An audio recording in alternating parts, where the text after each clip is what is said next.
Hola and welcome to Free Wheel Station. And maybe we get like the opening music and we get like the pass through the camera shot of like the different three worlds and their moons and sort of like folk come across the station itself, and maybe it still looks like a lot of stuff really needs to be fixed and taken care of, but there seems to be some construction going on. The camera pans down below the station, passes by the corner where there's a wrench that's just sort of welded into the frame in the corner, and come back up on the back inside, and we have the big freewheel station logo.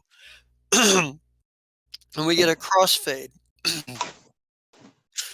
And our crossfade is takes us to the opening of like we see a transport heading in towards the station, like like a small freighter, a light freighter ship heading into the station. And maybe we get and maybe we're going to start here with Death Arms.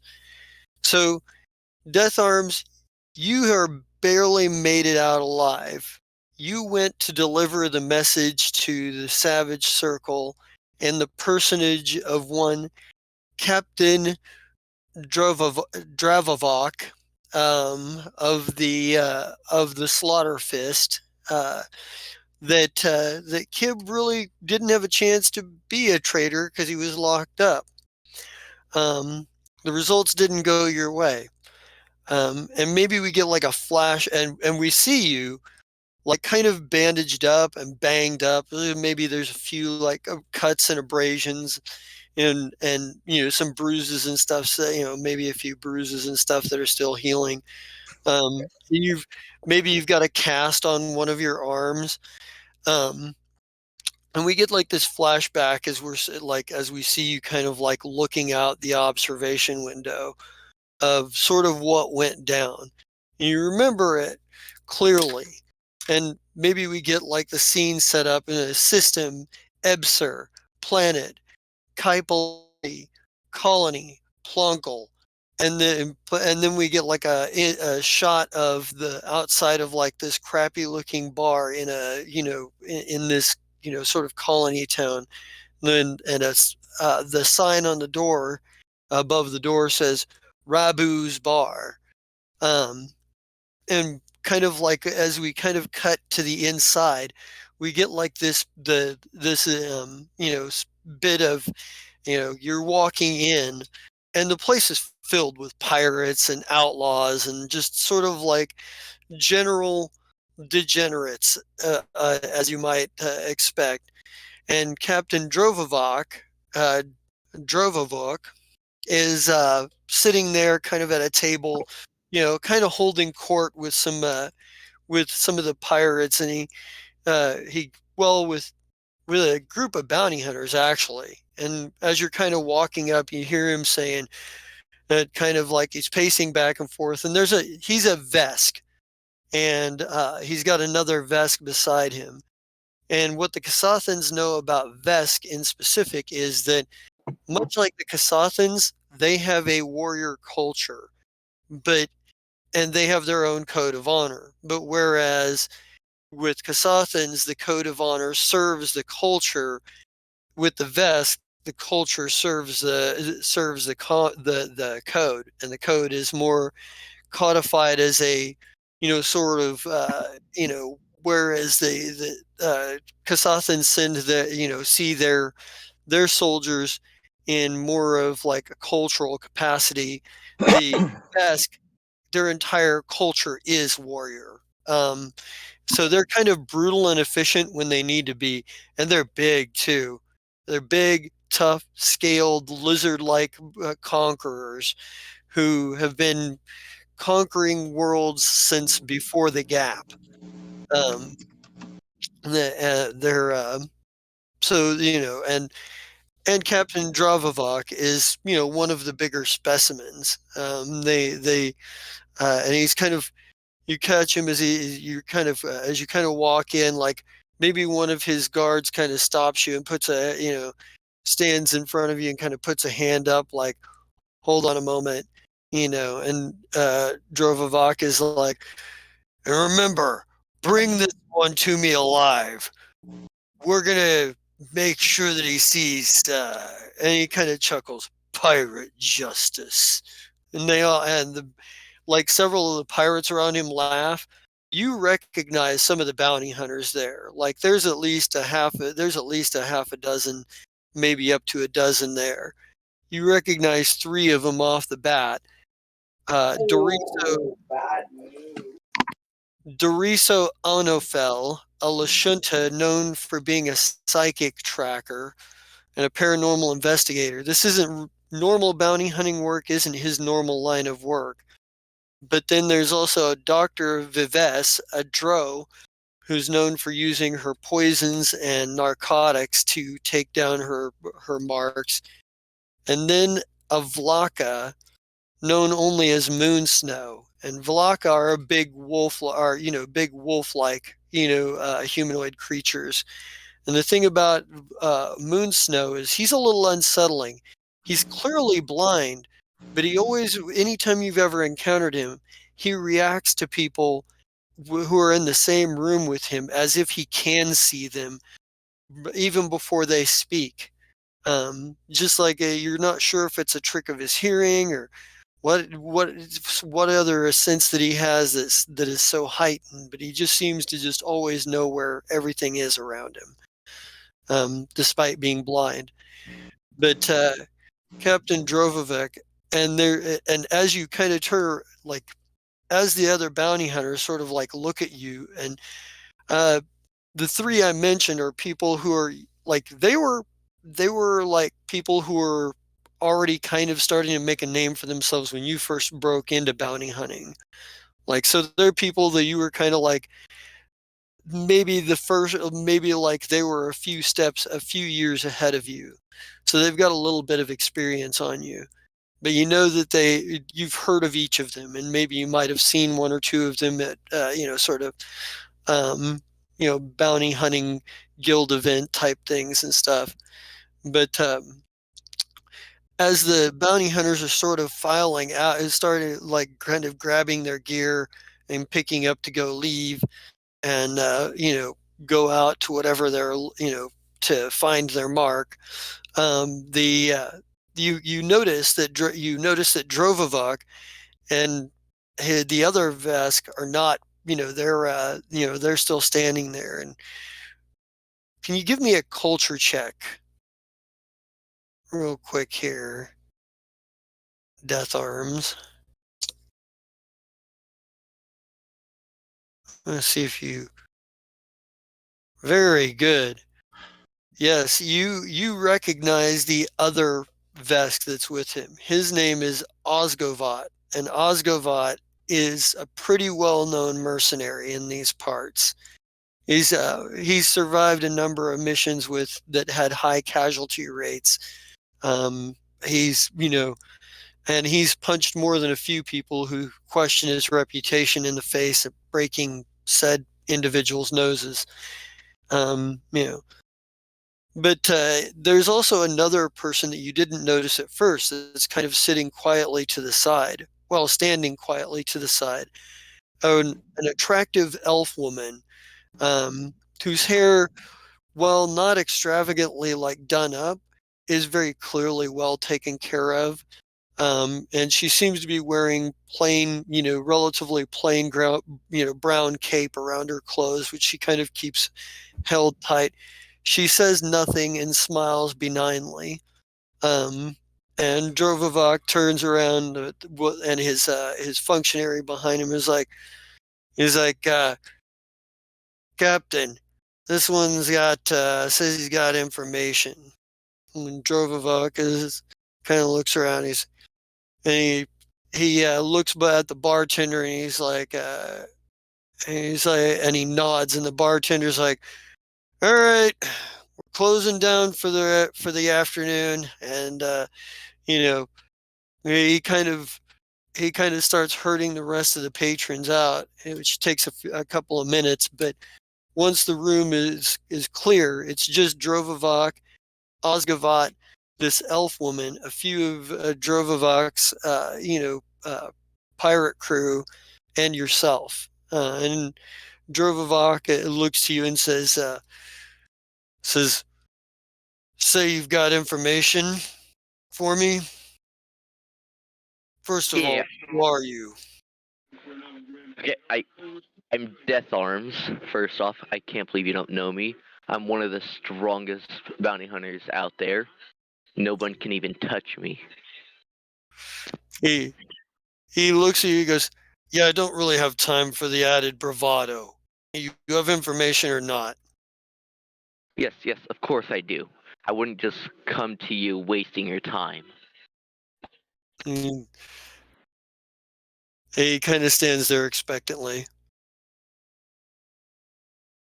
Okay, so this guy's crew says that they found him locked up in a room, so he didn't really have a chance to help with the fight. He takes a minute and he kind of looks over at the elf woman. The elf woman kind of smiles benignly. Um, Give me a perception check and a sense motive check here.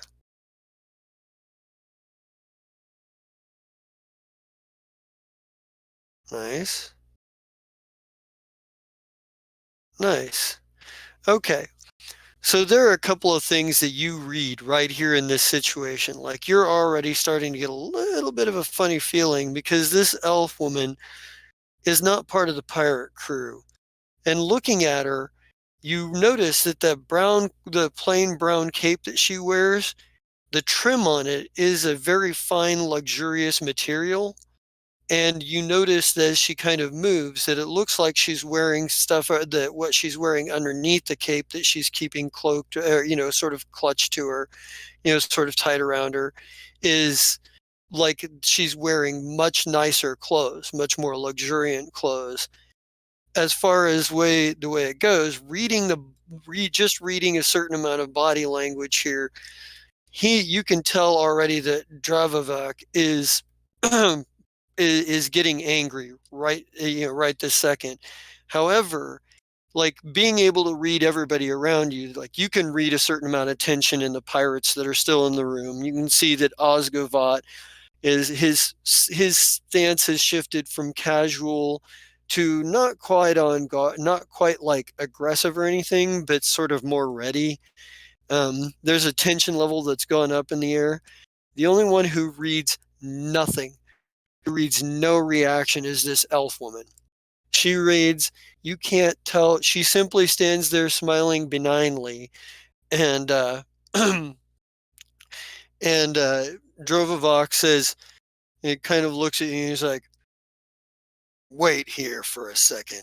And he and he says, he looks at Osgovat and he says, "Keep an eye on him." And he's like, and brings and brings then motions to the elf woman to follow him. And they kind of go over to they kind of go over to like where like a different to like a corner to speak while they're sort of like more privately. And what you're getting from this is to an untrained eye, it would look like he's the one who's got the power in the situation. He's aggressive. His body language reads like he's ready to hit something. He clearly has a very, a very like, he's clearly got like all of his men around him, and he's in the sort of like place where he obviously has a certain amount of power. But you, reading a little bit deeper into it, you can't read her at all, but you can read him to some degree. He's mad. You can tell that he's not, so that this is all bluster. He's covering. She's expecting that it's like she somehow has some power over him that he's not, that you can't quite see what exactly it would be. But the bluster seems more like compensation in this case than it does, a captain directly threatening somebody's life. And she makes no threatening move. Her body movements are very close in, are very they're very generalized to the point where it's hard to figure out what might even be saying.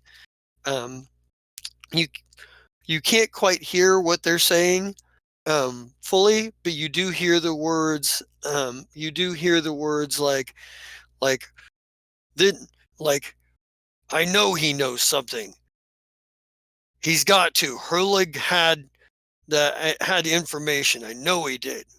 It's like, and the woman responds with something. He's like, he's like, and there's that moment where he says something that you can't make out. And then they switch to speaking Vesk. Do you speak Vesk?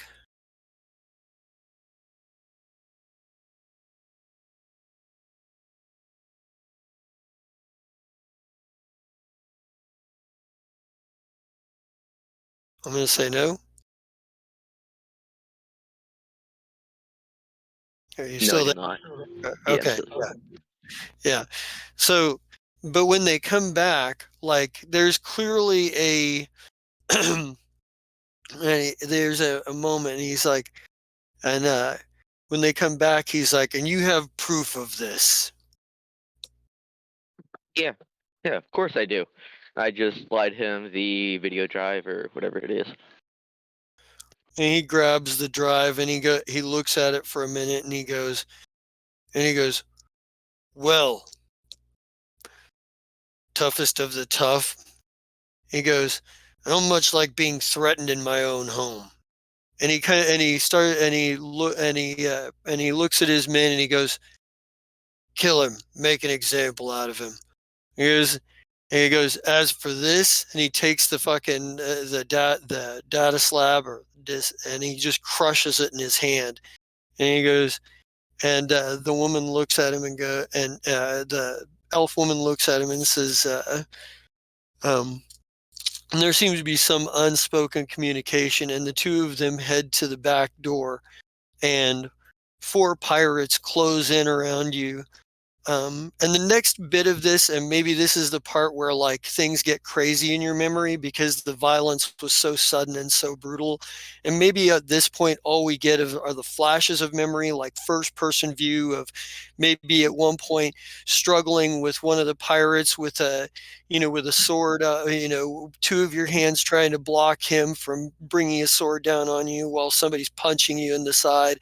Another one where you get shot 3 times in the chest, or and there's probably some where you're giving a bit too, where maybe you stab one of them with his own knife, and he falls backwards, and maybe at the maybe you the last bits of flashes of memory is you get knocked to the ground by one of them, because every time you punch one of them or attack one of them, another one gets up. But maybe there's a point where you're getting stomped and on the ground, and the boots are coming down, and maybe the memory of this is you flashing in and out, your vision blurry, and feeling the blood coughing up in your lungs, and you hear one of them say something like something like start to say something like, yeah, he's the four-armed freak and whatnot, and you kind of get about a half of them, and one of them comes to bring down his sword as the others kind of back off for a second, and we see from your first person vision a blurry a bottle off to the side, and then the next thing we see is you throw the bottle up and hit the guy with the sword in the chin with it, and get enough of a time to with everyone backed up to get to your hands and knees. And maybe we see this from first person, like you're trying to get to your knees, and out of the corner of your eye you see somebody running at you, and then comes the knee right to your face and sends you skidding across the floor, and you hear the guy say, yeah, I'm going to go cut your brain out and I'm gonna burn it to ash so they can't take it back to your stupid fucking computer, you freak. Which for you as a Kasathan is a big deal, because Kasathan tradition is when a Kasathan dies, a slice of their brain is taken back to the Adari, so their information of what they knew and saw and experienced could be uploaded to the Adari. And this is sort of a thing, like it's like one of the most disrespectful things this pirate could say. And that's about the time where you're kind of like, and we see like through your hazy blurry vision that he starts to approach, and Oxgavat comes up and stops him and says, no, he, the Kassath, this one may be the enemy, but the Kasathans are still an honorable people. We are not going to tear his brain out and burn it. We will in fact see that his traditions are honored. But the boss said kill him, so kill him. And he turns around and fucking shoves the guy back at you. But this is the moment where we see from your perspective, your gun, which had been knocked out of your hand, is right in your reach. And the door to get out of the front door is right at your back. And maybe there's that moment where we see you grab the gun, come to like a half standing position, fire a shot right into the chest of the guy that's coming at you, and stumble out backwards and run half blindly until you made it to a transport where the captain kind of looked down at you as you dragged yourself bleeding onto his transport and said, well, and just sighs, and the captain of the transport is none other than Captain Percival Worthy, who brought you here in the first place. And as you pass out, you hear him say, in another couple of minutes, I would have given you up for dead. You're lucky I like misstep foe. Our arrangement was that should you need it, I bring you back. And that's where we kind of cut back to to where we're at now as you come back to Freewheel Station. Whatever it is that's going on, the impression that you got from the what was happening is that this Kib is in the middle of it all. From the bits and scraps and pieces you remember overhearing, he wants Kib alive because Kib knows something. And because Kib knows something that Captain Hurlig knew, and he or that woman want to know. And whatever it is, this Kib is the key to all of it. Plus, Captain Drovovic tried to have you killed, so you barely made it out alive. And this is kind of where we find you as the lucky drifter docks and Captain Percival Worthy greets you at the observation and says, well, this is your stop.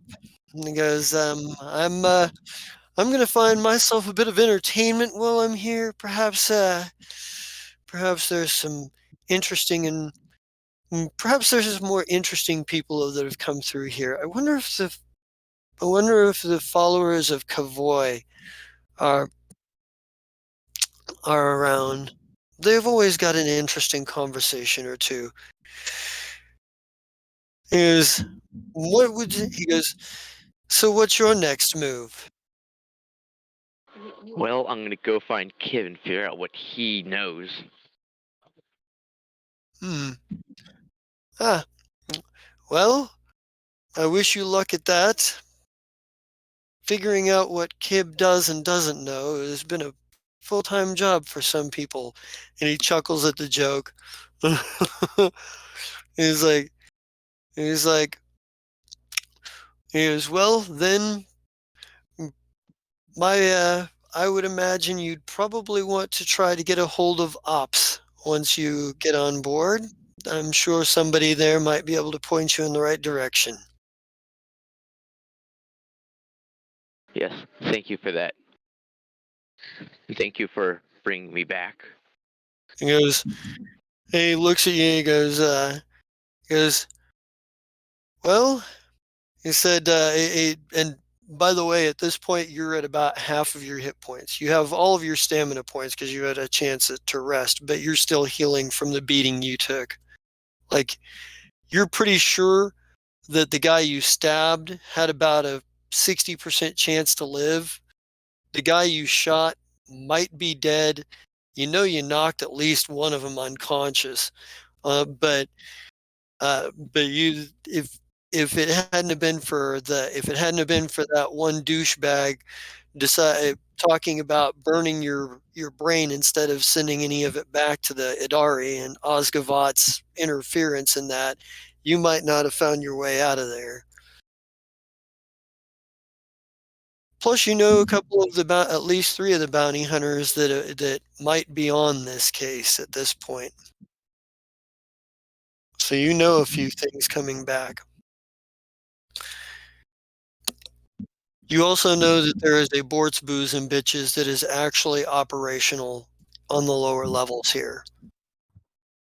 And Bort's, any spacer would know, is the ultimate dive bar that is just in all kinds of places that dive bars would be. Nobody knows who owns it. Nobody knows who finances it. All that's known is if you don't step over a body that is unconscious or possibly deceased, you didn't go to a Bort's. It's the anywhere there's a Bort's, the Bort's is the hive of those who are looking for work on the underbelly.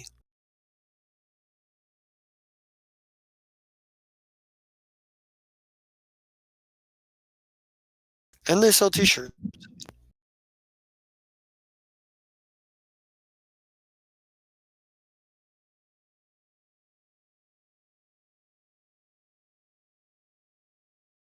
So what's your first move? I Well, I'm going to go ask the captain if he knows where Kib is. Oh, Captain Worthy? He's like, Captain Worthy's like, yeah, I just got back myself, same as you. He could be anywhere on the station. And he says, there's a good chance he's doing some sort of maintenance work. That could be anywhere on the station, really, considering the state of this place. Have you guys disembarked from his ship yet? Yeah, you like they've well, they're you Or- saw All right, so you know that Worthy's ship has arrived and they're disembarking now. that's not it. Are you ready? I need them to open the door together to exit the ship. Well, Worthy is going to open the door to the airlock and On the other side of the airlock, you see Nimbus, and he's like, "Hey, who are you?" he's like, and Gives the finger guns. He's like, "Welcome to Free Will Station." he's like, Ninvus. He's like, good to see you. Hey, Oh, Captain Worthy, you're a human, right? Yeah. Okay. And who are you? Yeah. I'm sorry, man. The boss has us doing a whole bunch of crazy new stuff. There's too many people here or something. And I don't know. I like the guy, so I do what he asks. And he's like, this fellow here. Well, I'll let him introduce himself. He might even have some business with your management. I'm not certain if they're free. Captain, did you hear? What? We got a Bort's Booze and Bitches. I did hear, as a matter of fact. It was here when I left. Okay. So you've been to it. My bad. Anyway, how can I help you, Kasathan person? What's your name? Wait. Are you that bounty hunter guy? Yes, and my name has no business of you knowing it. Right. They said your name was... No, he doesn't know that. All right, and he gives you some finger guns, and he's like, now, how can I help you? I need to find Kib. Do you know of his whereabouts? Let me see. Captain Worthy, is anyone else coming off of the ship with you? Oh no, the rest of the crew will be along shortly. Some of them have already disembarked. I'm sure you saw them on the way Oh out. yeah. I did There's see some your stuff. first mate and that other guy. Yeah. I got their names written down here and what they are. Hang on. And he sets down his pad, his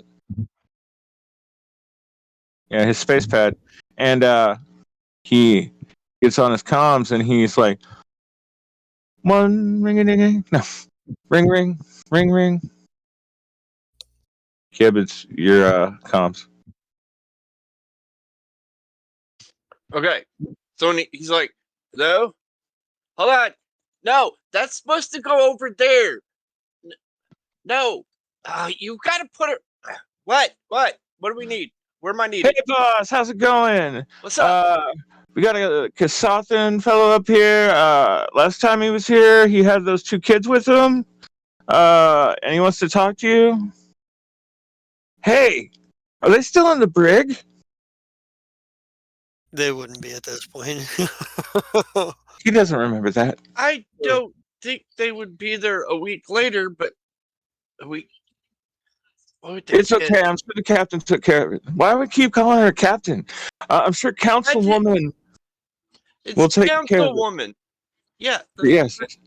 But, bro, so he's here and he's all like, I need to talk to Kib. So where are you at? I'm working. Tell him to go to the council room chamber. I will meet him there. Do you want him to go to a room or do you want him to go to the office that we set up last week? Yes. All right. Sorry about that. Yeah, have him go there and I'll meet him there in a minute. No, don't hook it up there. I'll be there in a minute. So, bro, this is what's happening. And he gives you some more finger guns. And he's like, Kib said he'd be around. We set up offices on the main floor, I don't know, like half a click this way.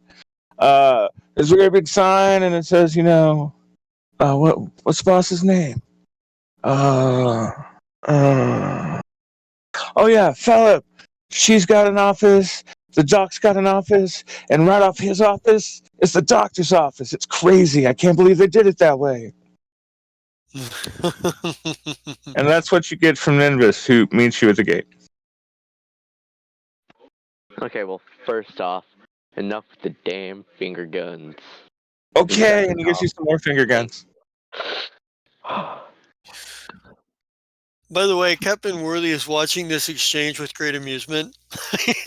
Well, Captain Worthy's dealt with Nimbus a couple of times. Yeah. And this is like Nimbus trying to have an actual job besides, to run around and just be a grunt. He's population control. Yeah. Oh Lord, he's a condom sale. But no offense, guy with 4 arms, but the boss has me doing a job. I gotta make sure I get everybody in the list.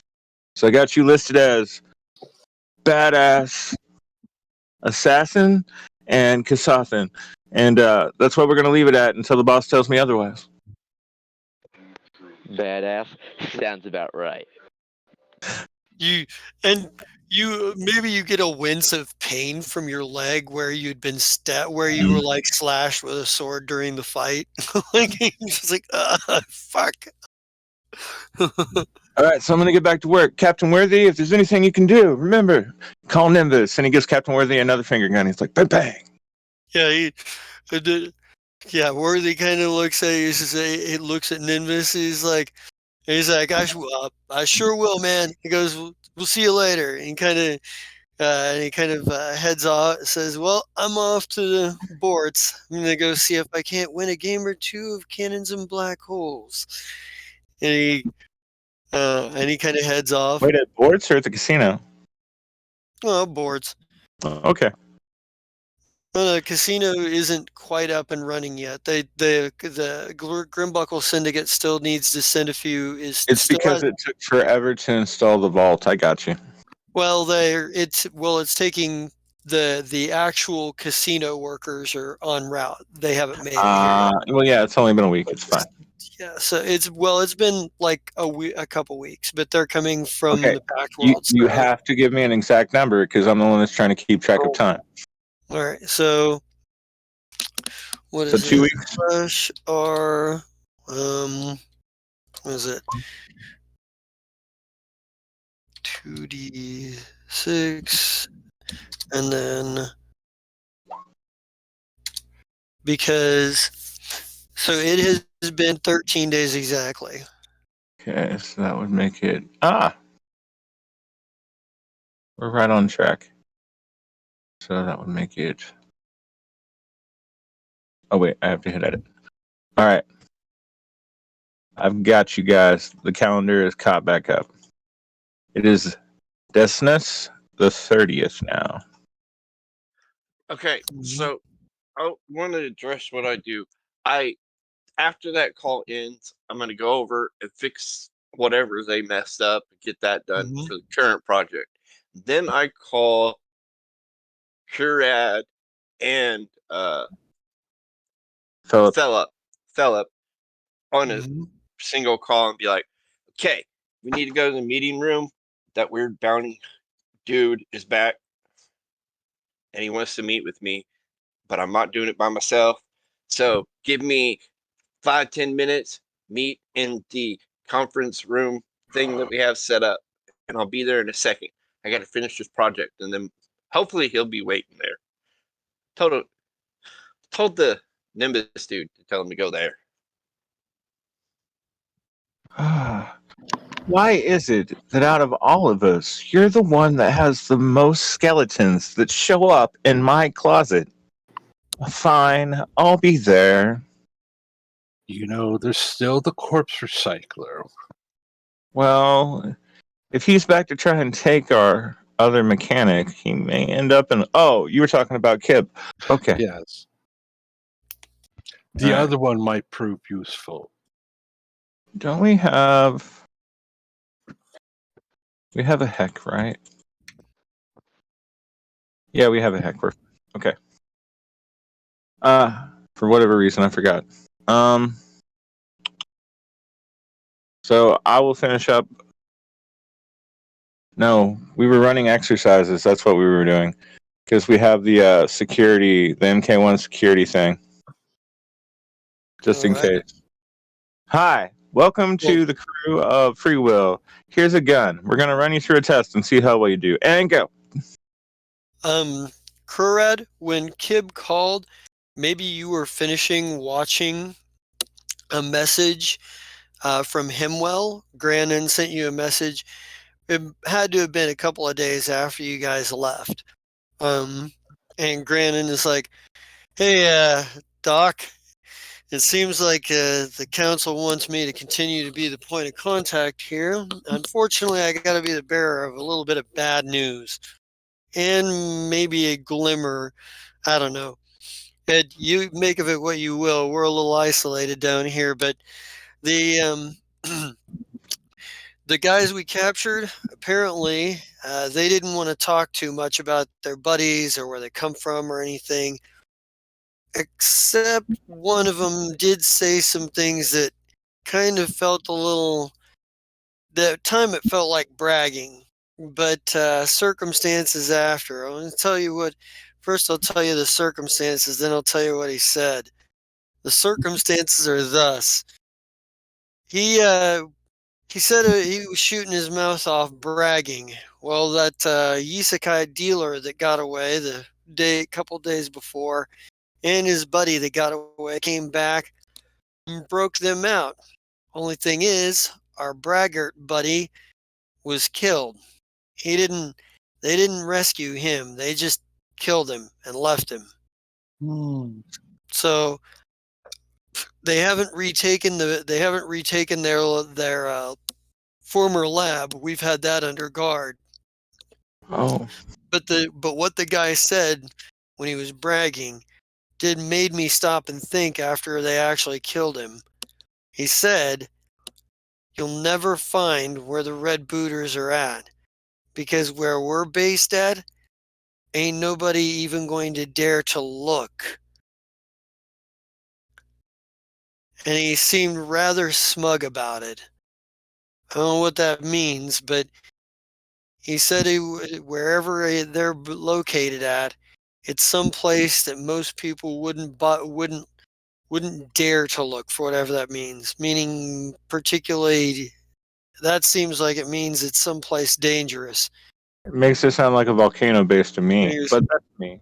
And he goes, and he kind of shrugs, and he goes, "Anyway, I thought I'd pass it along. And since we were there on the assault, the ones that survived know what we all look like. It's a safe bet they'll be back here. You guys might want to watch your backs up there too. Anyway, I hope this information is of at least some use to you. Have a good." He was like, "Send me a transmission back if you hear anything more, or if you just want to chat. Compare notes about making it work on the frontier." It's like, "Hope this finds you well." And then he ends transmission. But maybe you've watched this transmission a couple of times at this point. And at this point, it's just sort of the repetition of, is there anything further I can glean from this? Yeah. But this is kind of what you were doing when Kib called. Oh, the poor fool. Anyway. Yeah, when Kib calls, it's like, besides the corporate side, I'll be there in a minute. What does this bounty hunter want now? Yeah. Can I just finish up a few notes and then make my way to the conference room? Yeah. Eventually you guys all get there. Death Arms, you're there like before anybody else, and just kind of waiting. Everybody else was finishing up their business. But you all managed to make it to the conference room. Who's the first of you in the outside of Death Arms? Who's the first and who's the last to arrive? Oh, I'm probably last. sure I would show up first. They're doing secretary right now, by the way. Huh? Colovian's the secretary. Okay. She's on shift for secretary duty. How about that? Okay.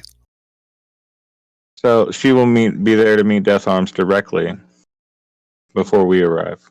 Right. And then, honestly, I would like to assume that just somehow both the doctor and I arrive at the same time. All right. Yeah. That's fair. Right. Yeah. So you guys all make it there. Eventually, Death Arms, after waiting for a while, you actually, like, everybody kind of manages to make it, like the other people that you met last time, make it in here. Councilwoman Depfo, Dr. Curad, and eventually Kib. I don't think he's met Curad. No? You weren't there? Yeah, you were there. You were the third person in the room when he was all like, "I'm a badass," and you couldn't even try. And the kid was there, and you were like, Oh, right. Okay. Yeah. I stand corrected. It's okay. I had to think about it because I was like, wait, no, because I know you haven't noticed, but Ha normally only says things that you said sometime during the day. So Okay. it's just a funny quirk that Ha has. Apparently, he likes your voice. Yeah. Anyway, we'll talk about Ha later. Yeah. Yeah. So Death Arms, you now facing the directors or proprietors of this station, Kib among them.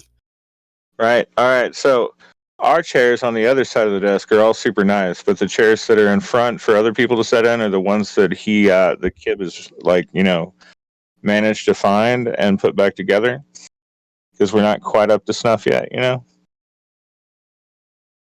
But there's a chair. Hello. Welcome back. Why are you here? That little shit Kib knows something. He knows lots of things. In fact, he can make amazing things out of nothing, but can you be more specific, please? He knows something that my old boss knows, and he doesn't like that. That's why he's going after him. He wants him alive. We need to put this man in the most secure protection as possible. Let's see. I need to be me. That is not me.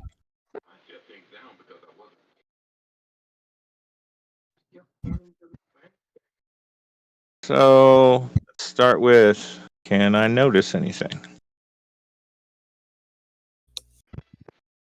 Other than the obvious that he's clearly recovering from some injuries, Philip, you don't notice much. He looks fine, but other than that, I don't know nothing. All right. What about the sense motive? Does he seem to be telling the truth? He gets his check, I guess. So. Oh, I mean, are you trying to cover up the truth at all here? Because it doesn't sound like you're trying to cover up the truth. No, I'm not trying to cover anything up.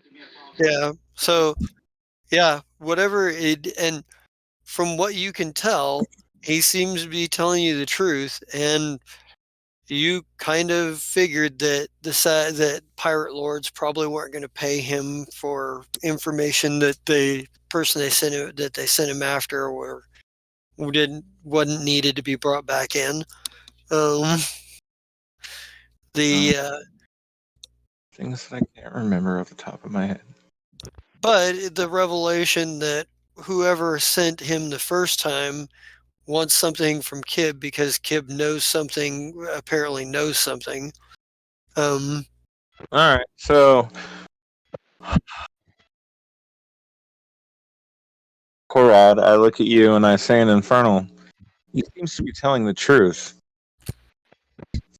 Sorry, he seems to be telling the truth, but he's sketchy, and that's the part that worries me most. Not only that, if he returns with a story like this, someone has definitely followed him. How did you get here? I say in regular language, or in Kasathan, because I speak Kasathan. Well, you actually were the one who said you'd see to it that he had transparent there and back. That's why it was Captain Worthy that took him there and back. Let's see if Worthy picks up. One moment. I attempt to call Worthy on his comm since I know he's on ship. It takes a couple of rings, but eventually he picks up. He's like, "Oh, hey, Mr. Foe, what can I do for you?" First of all, I would like to thank you again for helping our four-armed friend here get back. And I know that you were super amazing, sir, but I have to ask this for my own conscience. You make sure you weren't followed? Oh, I made sure that we weren't followed. And I apologize for asking, but being part of a mob family for years, I just want to make sure all the ends are tied up.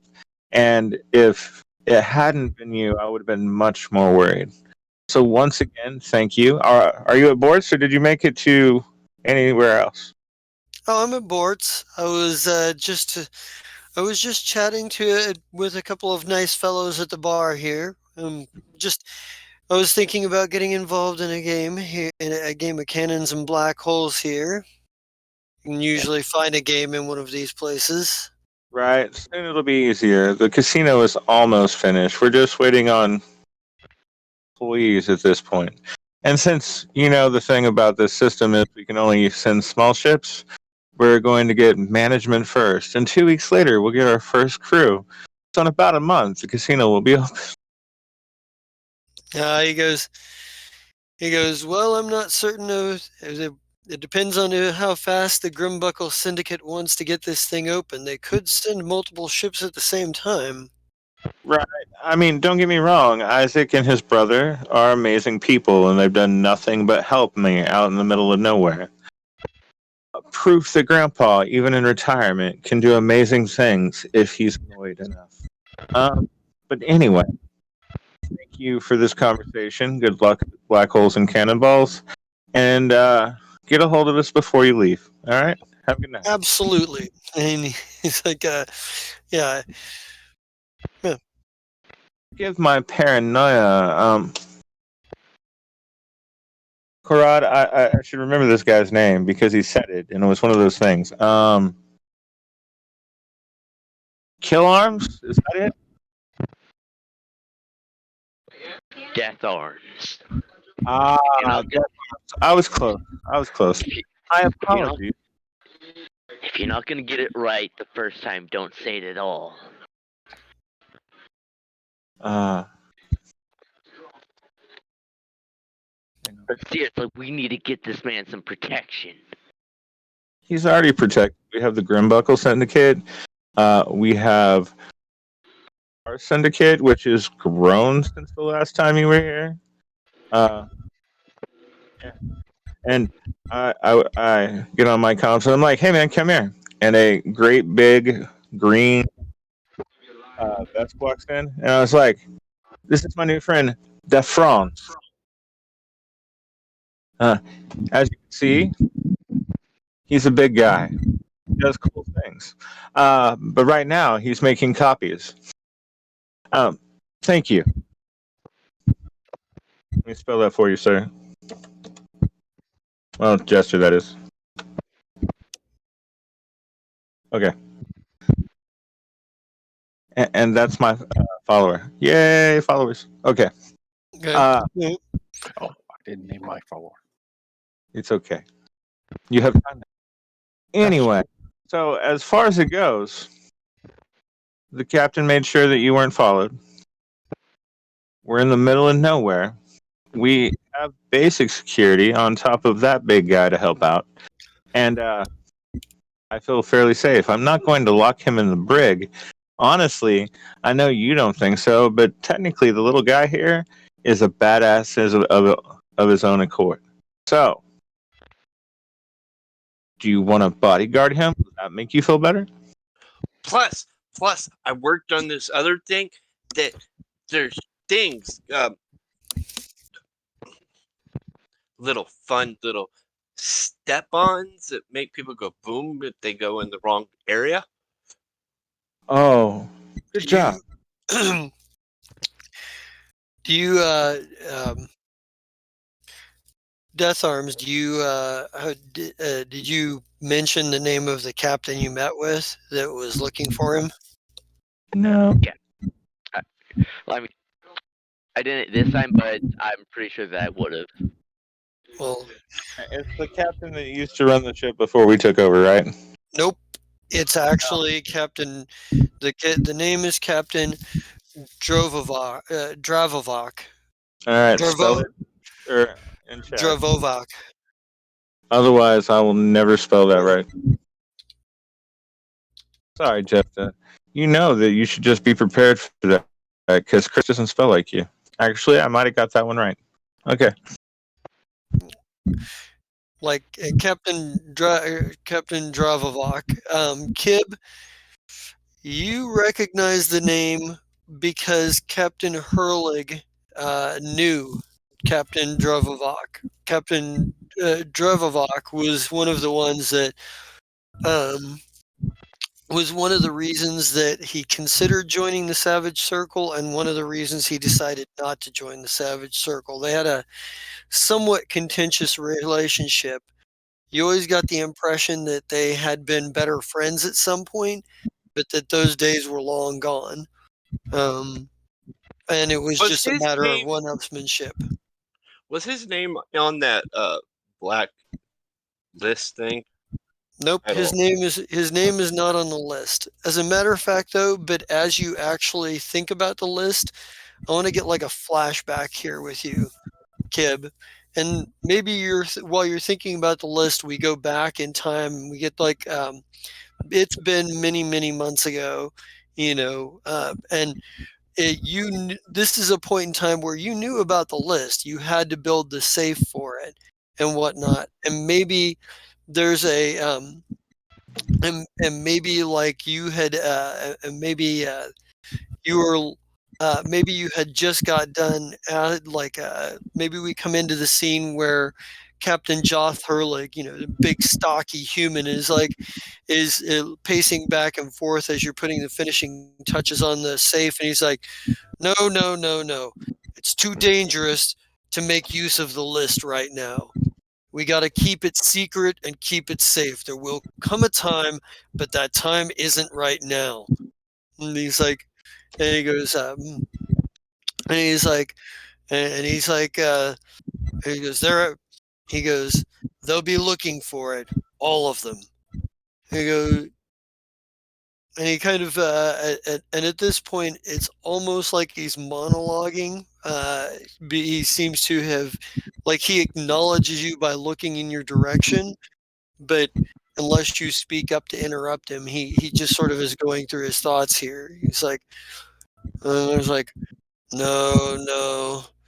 So if we want to make this completely, it's not going to be like perfection, 100% fail-safe secure, but this will be secure enough that if you don't have any knowledge of where it is or have a clue how to do it, it'll take a lot of work. But I could come back in a couple months and upgrade the safe a little bit for a little added more security. I got to do some research, look into this and look into that, and then we can upgrade it. But as for now, it'll be good for people that don't know about it. I think he stops pacing and he pats you on the shoulder and he goes, good. He goes and says, remember, stay loyal to me. And when all of this is done and we come out on the end, he says, I'll see to it that you have a nice, comfortable retirement. Oh yeah, I told you at the beginning, dude. I'm loyal. Middle name. I don't know if I have a middle name, but I can make it loyal if that makes you feel more comfortable. But yeah, I could totally do that. But this will work just fine. And hey, do you have? No, I have that back there. Okay, so you're good here. I'm gonna go work on fixing something else. I got several things on my plate.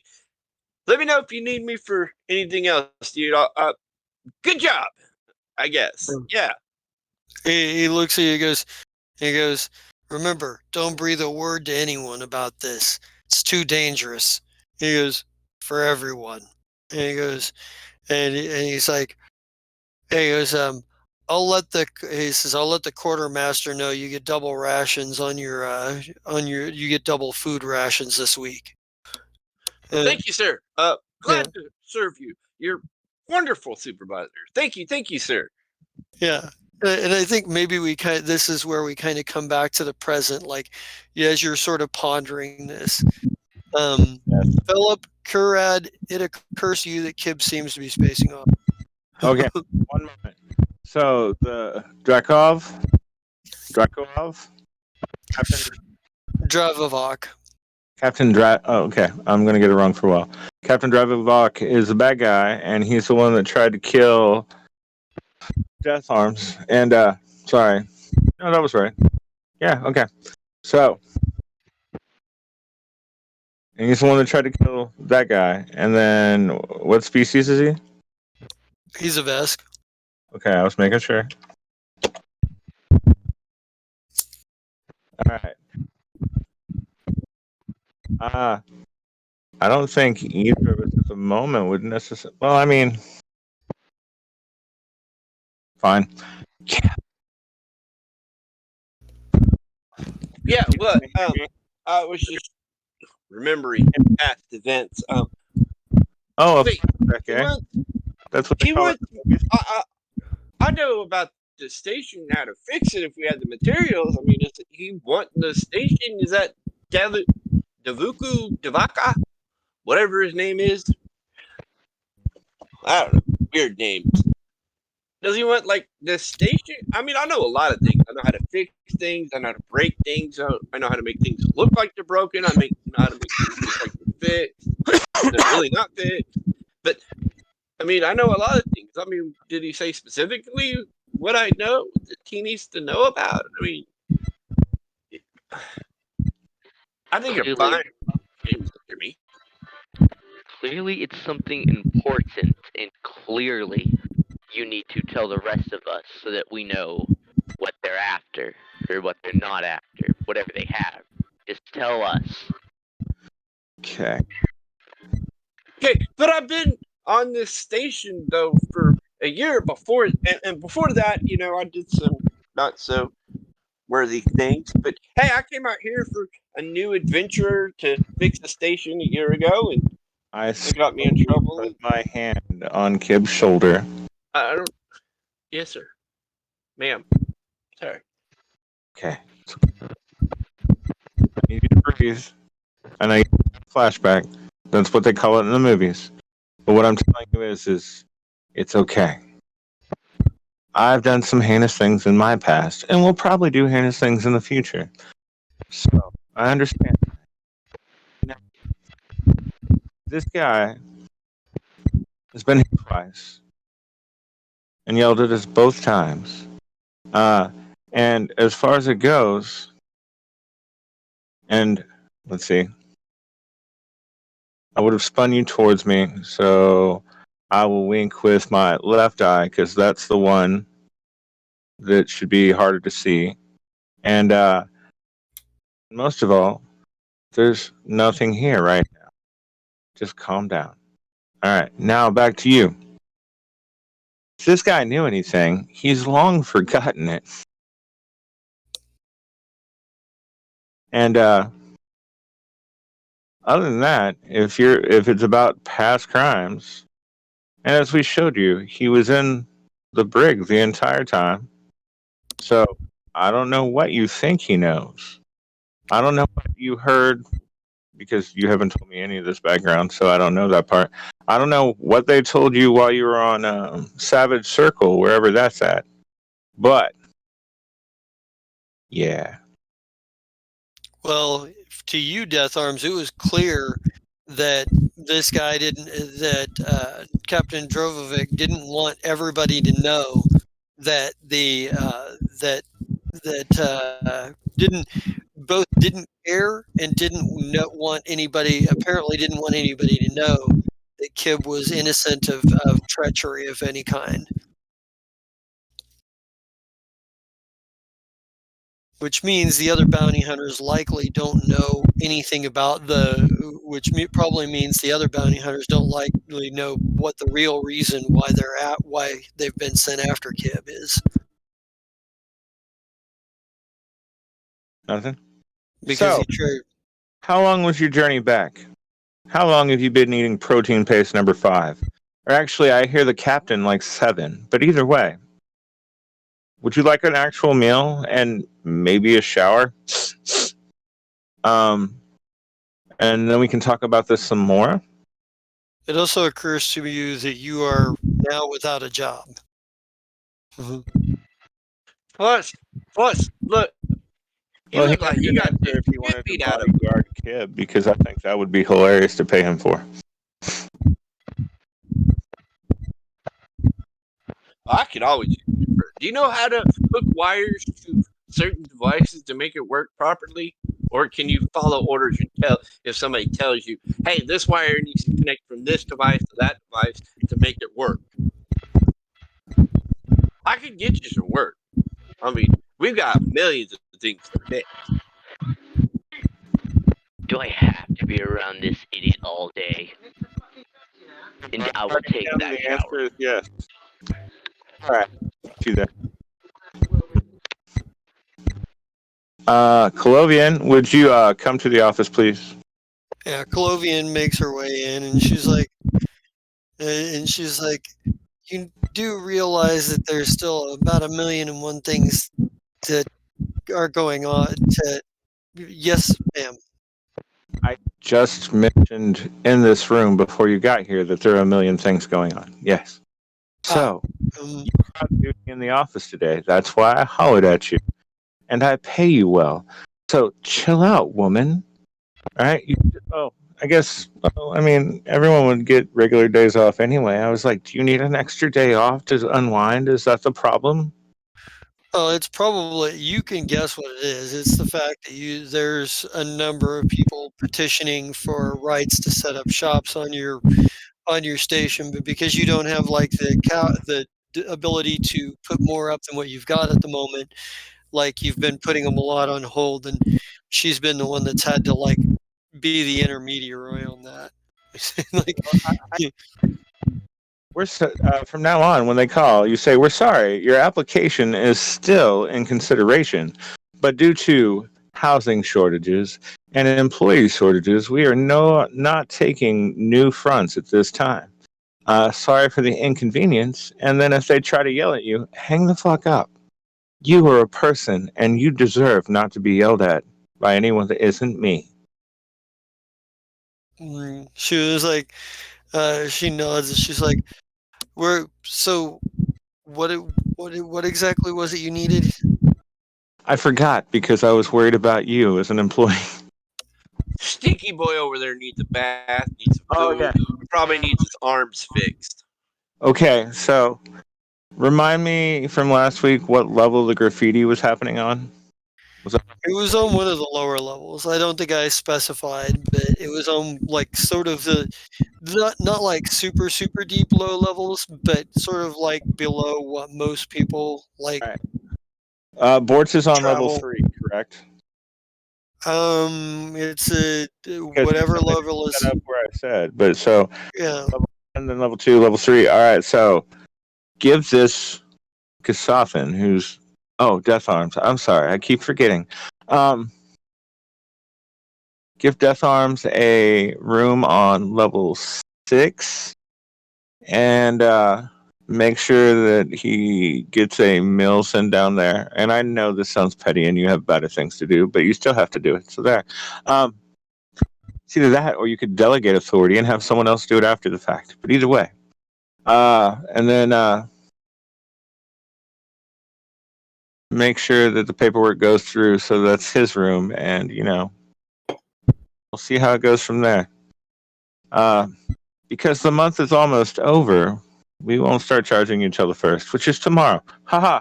No, it'll be fine. We'll talk about that later. But for now, you have a room. You have access to it. You'll be given adequate food that isn't protein paste. And after that's done, maybe take a nap and we'll get to this in the morning.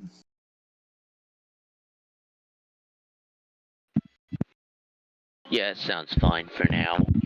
Yeah, I think Colovian, who's a half elf woman, is she's like, okay, well, she pulls out a data pad and she kind of like taps around for a little bit and she goes, well, it's not like there's a lack of rooms down that low. And right. She's like, and she finds one. She's about to mention that level 6 is a shithole, and I was going to shush her. And she basically, she's like, I think we can set you up here. It'll give you, it puts you close enough to the access lifts and whatnot, the access lifts and halls that will lead you to back up to the commercial levels and the other residential areas, and docking and what have you. And she's like, and she's basically like, she's like, I'll have somebody arrange the rooms for you, and I'll send you a message with your room number and with the directions to get there. If you'd care to take a walk around the commercial area, there's not much there yet, I'm afraid, but people do tend to gather there just to socialize. Or there's Bortz if you wish to wait there. Okay. Also, I hold up the clock that's on the desk, and I'm like, you get off in an hour, right? So yes, Colovian. Oh, yes. I guess so, yes. Yeah. Take tomorrow off. De-stress. Come back the next day, okay? I will arrange it, which means I'll have to delegate work. I know. I will arrange it to where it's getting taken care of, okay? Okay. But when you come back, remember what I said. if someone is, especially someone that wants to set up shop, is douchey, tell them what I said and hang the fuck up on them because you're a person and you have feelings. Unless I'm yelling at you. All right, so Death Arms, you wander off to go get your shower and eat, right? Yeah. Okay. Clovian goes back out front to do what she's doing for the next hour, and I walk over and lock the door, and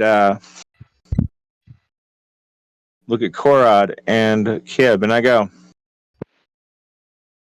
he doesn't seem to know anything, but he knows something, which is worse because that's the kind of guy that like keeps trying, even though there's no clues. We've distracted him for at least the next 8 hours, which is good. But what do you think this is actually about? I know what it's about. I 100% know what it's about. But I mean, how is he gonna get here? Does this dude even? Well, he might know where the station is. I mean, the captain and him used to hang out a bunch before, and they were in cahoots. So he kind of knows where the station is, probably. So, Is he one of the names in the book? Oh, probably not. The captain, he was very, very assured that thing become a complete secret. So I think that the captain and myself were the only ones that knew about it. So also, Kurad, now means that he failed the save on purpose to try to spore you both rather than give up the secret of the book. It's a very cold place there. Bravo. But go on. But yeah, being that I have a feeling that whoever took over the station probably killed the captain. I'm the only one that knows about it, and you two. So us three are the only ones that know about the book. So that's good. Hopefully. All right. So next time he tries to interrogate you, I suggest you give him one of your bad stories from back in the day. And see if he believes that. Maybe that will throw him off the thing. Otherwise, all my stories are great. I don't know what you're talking about. I have great stories about different things. Where you were a bad guy, buddy. Where you were a bad guy. Oh, I got several of those.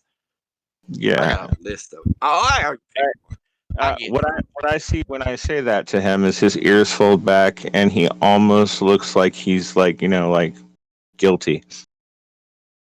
Just for the briefest moment, and then he goes back to his chipper self. Yeah. I can roll sense motive if you want me to actually see that, but that's what I see. All right. But yeah, so that sounds like if we can, man, it'll be a true story. So you won't fail the lie detector part that this guy probably knows. I mean, if he's a badass, maybe he's got some badass skills, but he can't fly. Can't use a computer. No, I don't know that part. Well, at least the can't fly part.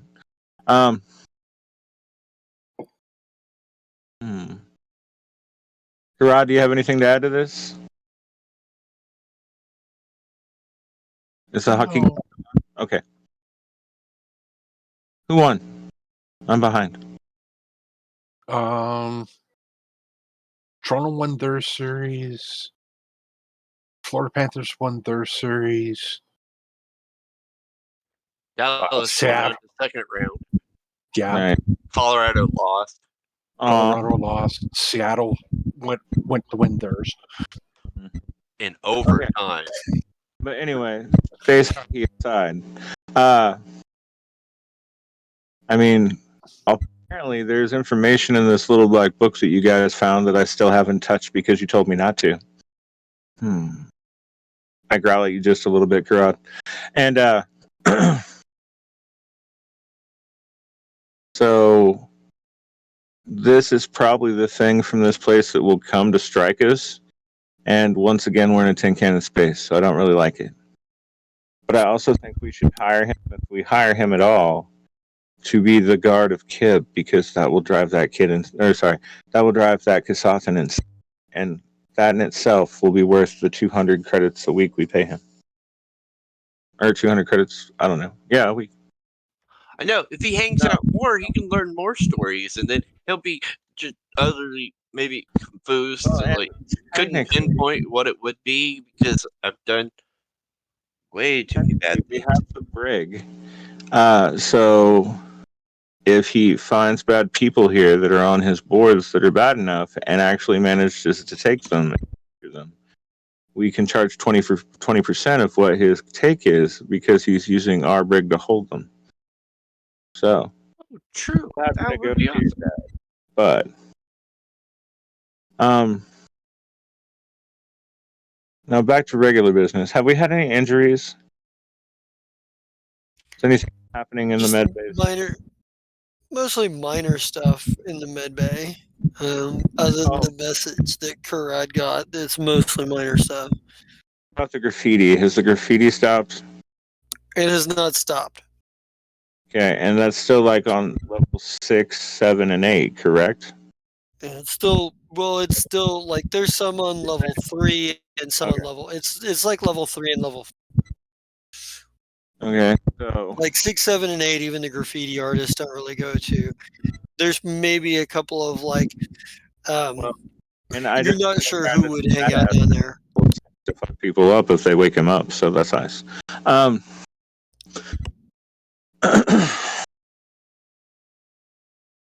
There's a couple of things we would have done in this last week that are flashback worthy.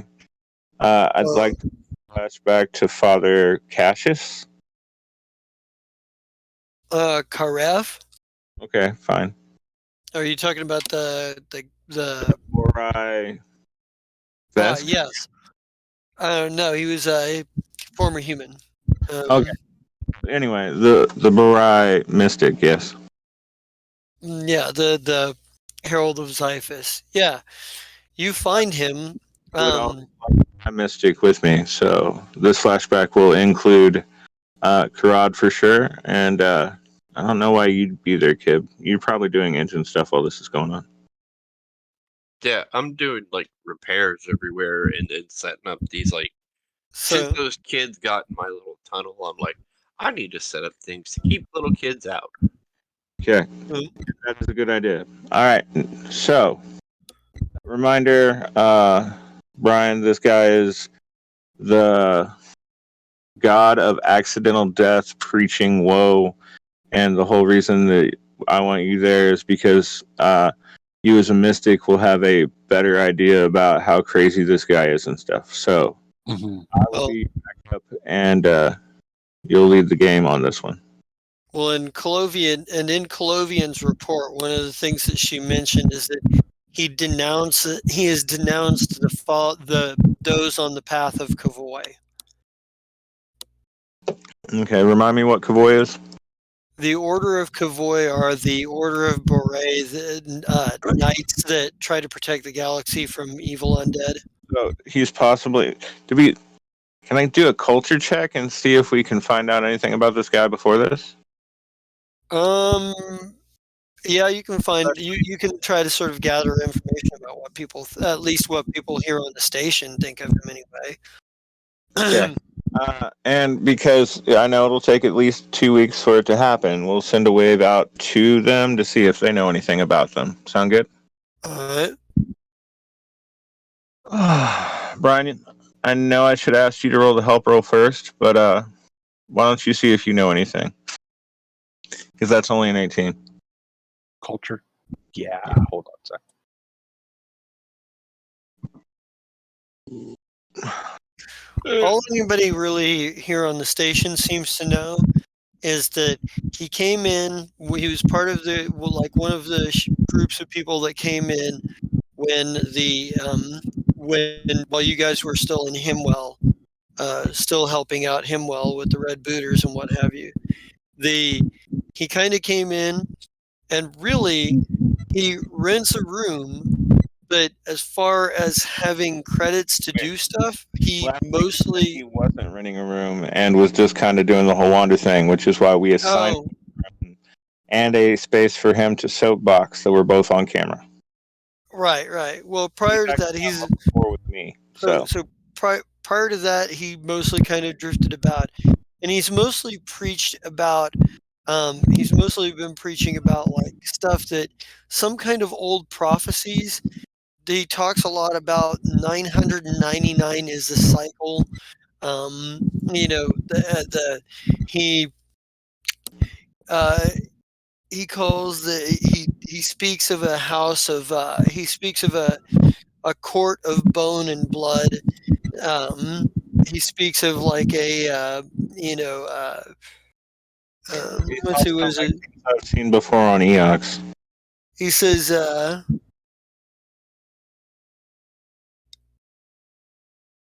there's there's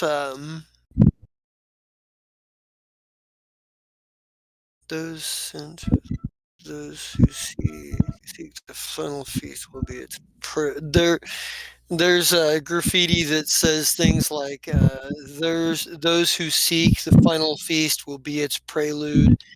There's a number of things like imagery and symbology and dealing with black skulls and onyx runes and things like that. When you go to talk to him, he's kind of in his normal spot. Well, a few people pay attention to him. They look like mostly like the kind of station people that like are street people or like maybe lower classes who don't really have a lot of credits but sort of make it by. And some of them are even people who work for like are people who work for you guys in like sort of minor positions and whatnot. But like he's on the box and he's talking about like when you approach him, he's on the box and he's talking about you must prepare yourselves. You must prepare yourselves for the house of bone and blood that sent forth that exiled the Lord Xiphus, where the ladies of murder and the lords of the lords of hunger and pestilence reign supreme, where the lords of war and the father of them all. And he's sort of like he's like, woe is it? He goes, woe is this system. Woe is all systems when it falls. He goes, and he's like, 999 is the cycle. Mark me. 1,000 is beyond the spark itself. But yeah, he sees you coming. Oh, he finally sees us coming. Okay, that works. Yeah, when he sees you coming, he goes, Miss Councilwoman, Miss Doctor, surely those two of you are rational enough and logical enough to know that we must prepare to meet our end. That the house of blood and bone will soon be upon us. You see, you seem reasonable and rational, says my Lord Xiphus. There's a prophecy of the Vestian that speaks of older gods of death and murder, and that kicked Lord Xiphus out, and now they are come to quench all of the life, and neither those that follow the path of Kavoy nor its shadows can do a thing about it. We must prepare. Father.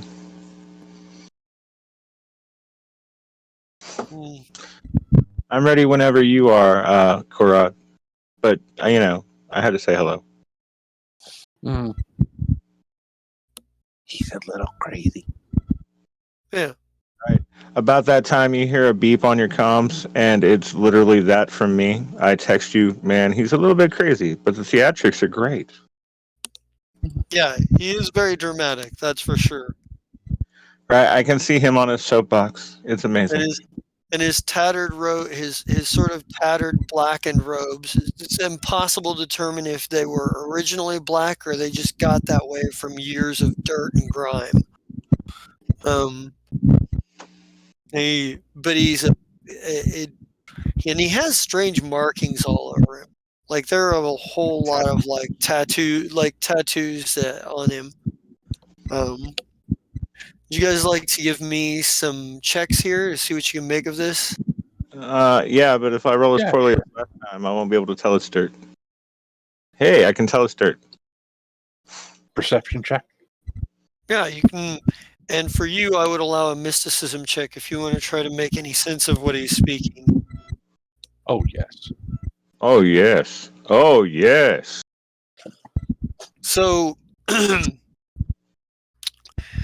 there's something not quite right about his story. As far as you knew, Xiphus, the god of accidental death, belonged to no other pantheon, really. In fact, was kind of a minor deity as far as you knew. The idea that he came from some older pantheon is something you'd never heard before. It's plausible, but you can't think of any references that would back this up.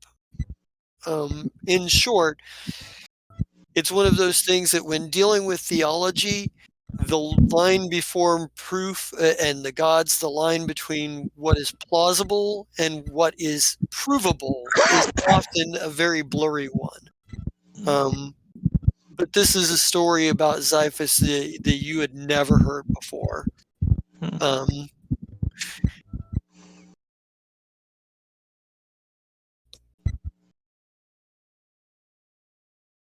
So either this guy is even nuttier than the Xiphus, or he's had something, or he knows something that nobody else does, or he's found some You give get me a a sense motive here. Oh, good. Give me a sense motive.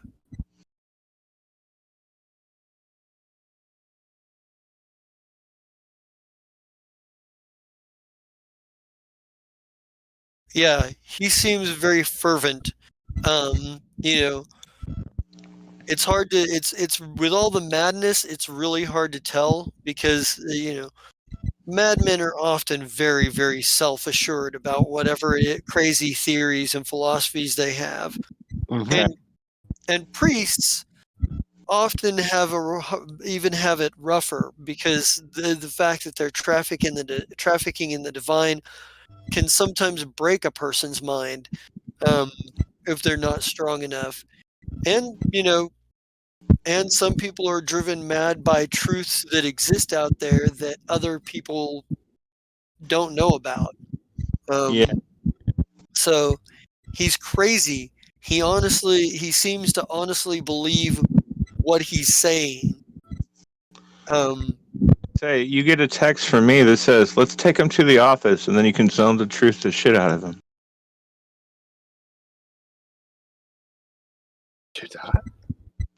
At least then, if he could the lie he's telling, and if the thing, then yes, of course, he believes it's the truth. But it gives us a chance.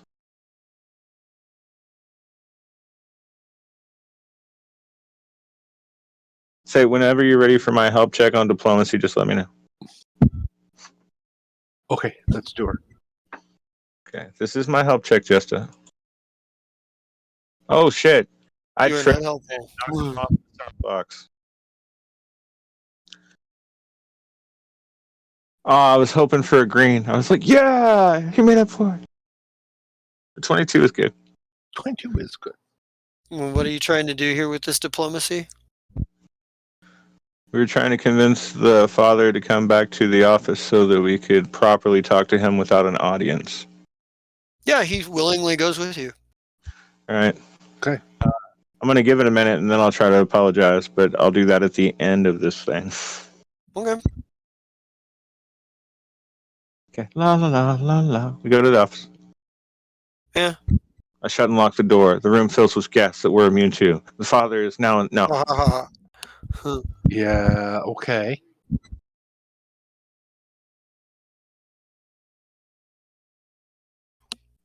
Yeah. I do have the spell. Yes, I was so excited when you had the spell. Yes. This is a game where it will be handy. Yes. I think you want me to cast it now. Well, that's up to you. I'm trying to let you do this.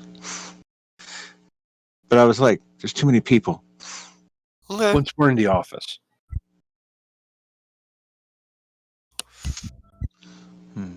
I serve water to the father and I drink wine. Do you want some wine, Karad? Oh, water's fine. Okay, I serve them both water. DC 17. All right. Wait, hold on.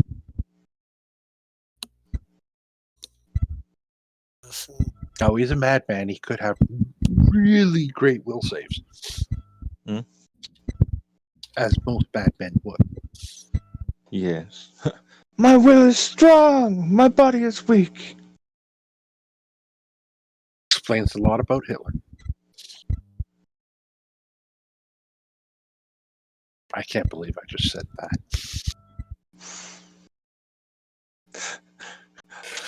That was not what I was saying. Well, Brian, you were right about it. Right about it, but I don't know why I said it. Well, I was also talking about the plus 15 to that roll. Yeah, well, yeah. That was not what I was trying to type there. I know.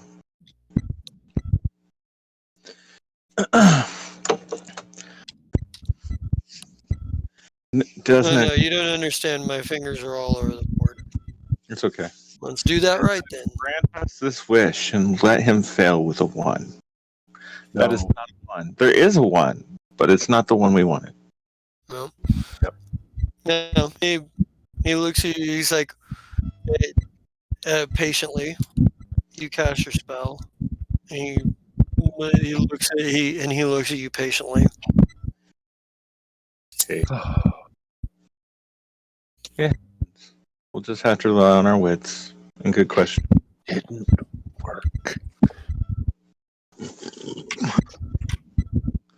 I pat you on the shoulder after I look at my comms since we're texting back and forth for silence.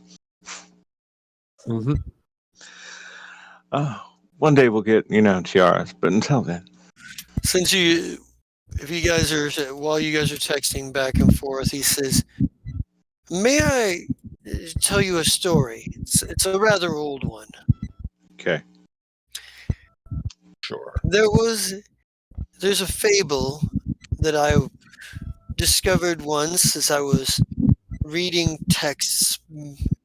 I was once a follower in the path of Kavoy. Perhaps you would not know this.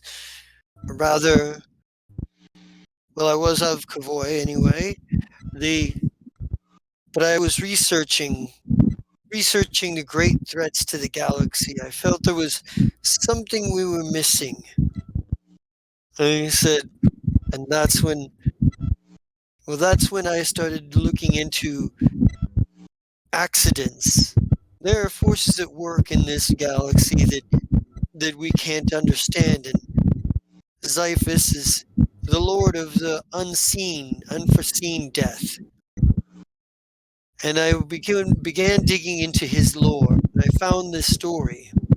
Once, a long time ago, there was a young man and a young woman.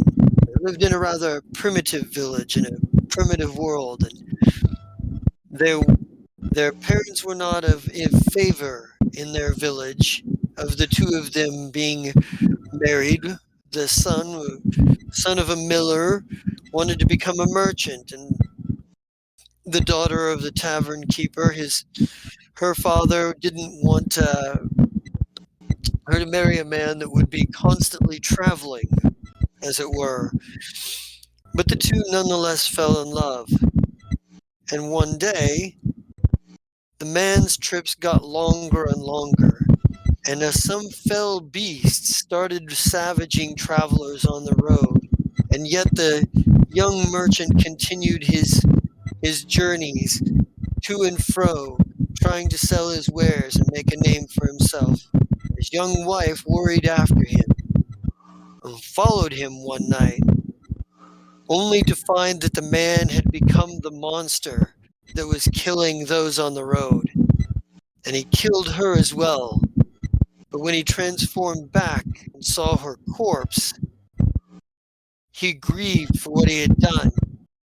So he took the woman, and he looked far and wide for a priest who could help bring her soul back to her body and help him find a way to repent.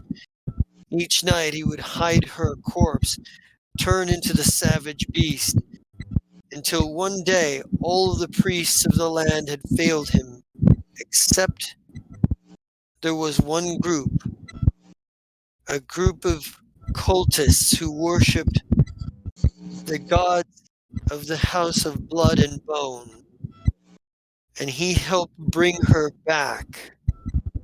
They helped bring her back, but in return, the price was that he became an undead monster himself. This is the power. This is the power of the Vestian prophecies that I found. That they bring even monsters, even tragedy to heal, to feed their greater power.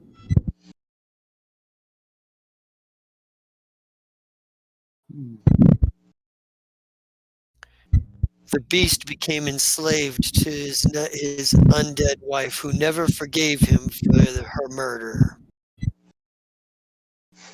Some say they still exist and will return with the tides of the house of blood and bone.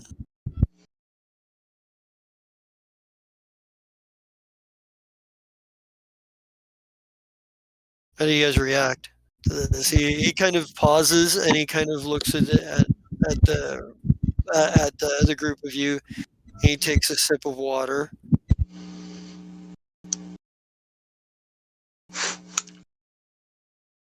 Also, by the way, with that mysticism check, Kurad, those tattoos on his all over his body are necromantic are necromantic symbology. Nice. Okay. Like they're runes that are not generally used as much anymore, but they denote like older necromantic magic. Well, that explains why I'd show up to a place where Lichgem Corporation is running the show.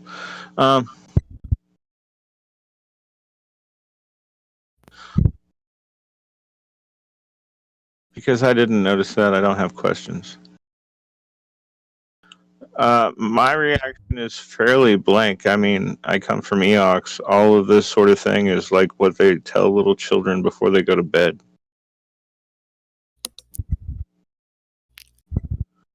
Yeah, he's a.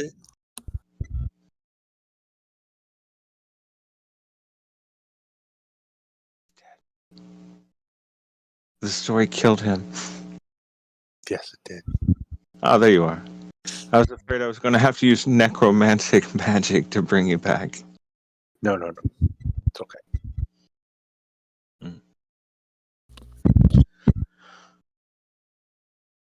Yeah, I got that.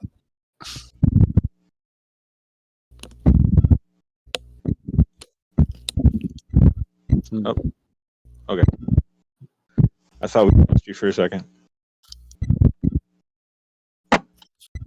There was some surging in my backgrounds.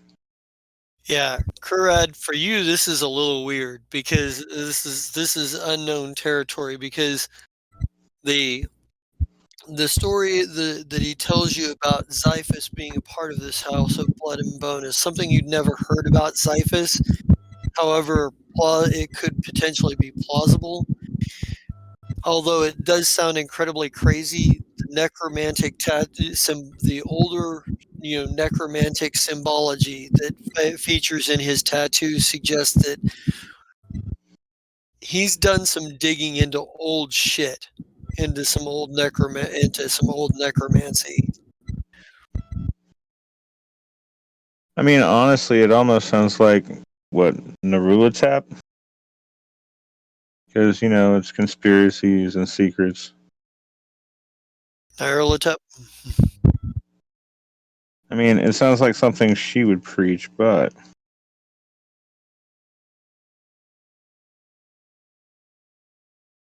I mean, let's start here. So we have a couple of questions for you, Father. Let's start with, the nice ones. So how's your room? Are you enjoying it? Is it adequate? I figured an 8x8 cell might have been a little too big, but it's what the standard room is here, so. It is more than adequate. All I require is a place to sleep while I wait to spread the word once more. Okay. So I'm sure at this point you've been told that some of your more devout followers that you have on the station have started using graffiti on my lower decks. He says, if you are insinuating that I tell them to do this, you would be wrong. That is not what I was insinuating, but I would appreciate if you would condemn it a little bit. I cannot condemn those who choose to help spread the message. Okay, but you have seen the new rules list, which means if they get caught, I will put them in the corpse recycler. Safety of your followers, it would be better to sway them away from such things. But a fate in your corpse recycler might be kinder than the fate that those of us who live to see the final feast will be given. As you wish, Father, as you wish. Also, at the moment, you're causing no harm, and after talking to nearly 100 different kinds of people on this ship at this point, the general consensus is he's okay.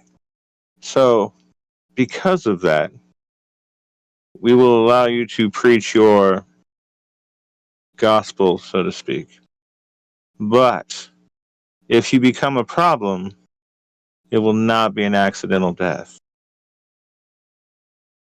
He nods sagely. Other than that, I've heard many preachers in my time, and so has Karad. And so far, I think we've survived 5 apocalypses so far, so, But anyway, sorry it took so long to meet you. Karad, do you have anything to add? I mean, you do seem fairly interested in his little gospel that he's doing right now. I've watched your eyes go, full like, man, I've lost my words. But anyway, I've noticed. Nothing at the moment. Okay. Father, enjoy. Also, keep your room clean. You saw that we added the whole thing about cleanliness, or you're back to sleeping outside of a room. And I know you're okay with it, but don't be dirty. That's what we're saying. Yeah, well, if you ever did, maybe we get the side cut of his room and there's just almost nothing in there. Like the bed looks like it hasn't even really been slept in, like he sleeps on the floor or some shit. It's like there's no debris or anything. The place is generally kept clean. It just doesn't look lived in particularly. he stays there. He just sleeps on the floor. Now, we've done the father. The other one that I thought we could do was the children, because that one includes Kib. And, I mean, once again, this would be on a different day, so Brian, you get your spells back. And it's mostly because Kib would have told us that they had inserted a, fairly sophisticated virus, which is what caused all the problems in the first place. And normally, how old did you say they were? Like 12 and 10? Yeah, around that. They were still pretty young. They were normally a 12 and a 10-year-old, unless it's the 90s movie Hackers, do not have sophisticated viruses of that kind unless they got them somewhere else. So, I'd like to have a thing where we go to the brig to interrogate them. All right. Yeah. You go down there. They're sitting in the cell. Death Arms, I'm not trying to leave you out, but we jumped forward a whole week, and I thought I'd have that time. So, okay, so, so it'd be the day after. Really, what you're going to find out is they pickpocketed somebody. Okay. And that's even sense motives to see if they were lying in the zone of truth. Yeah. Okay. Yeah, they weren't lying. They're literally basically like street rat type kids. They're kids whose parents were killed and who died in transit trying to get here, or who stowed away, who died somewhere else and they stowed away, or who ran away from home or whatever.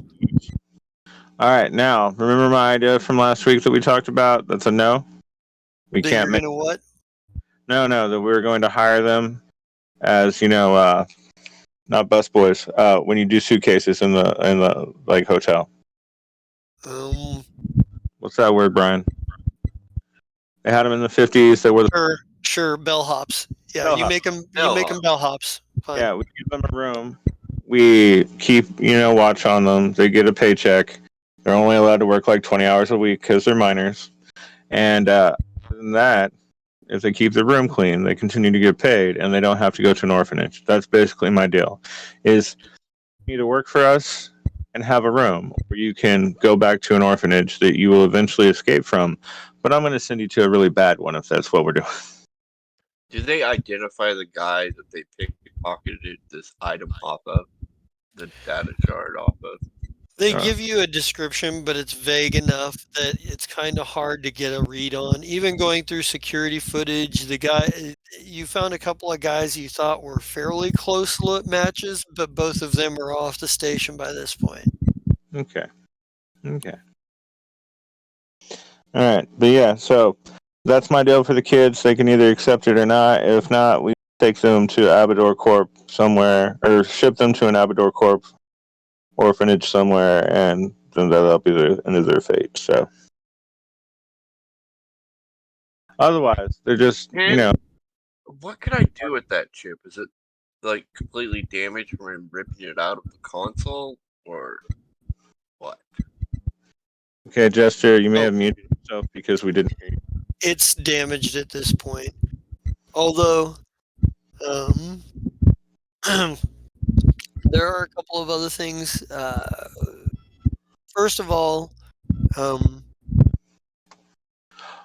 it, I thought, okay. First of all, there is a transmission for you that is patched directly through to you, and there is a like you get a fair warning first from ops. Is like it's probably like Colovian or whatever. That's like, and this is present day time here. It's like there's someone on the line that wants to talk to you, and she's rather insistent,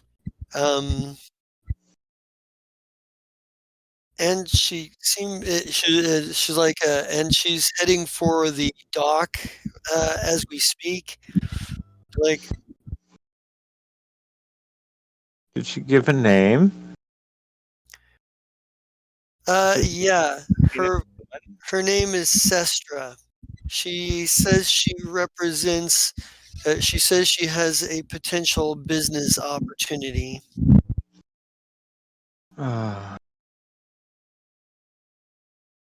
Fine.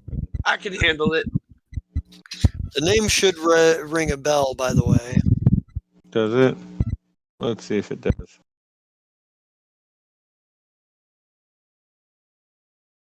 Apparently it does, but I don't remember.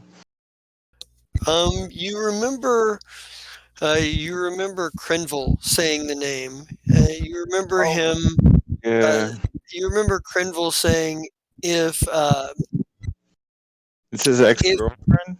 It wasn't terribly clear. He said if a tiefling named Sestra came to the system, made contact to let him know. Okay, so if that's the case, after I hang up with her, I call him because he's on station, and I'm like, hey, you should meet me at the dock.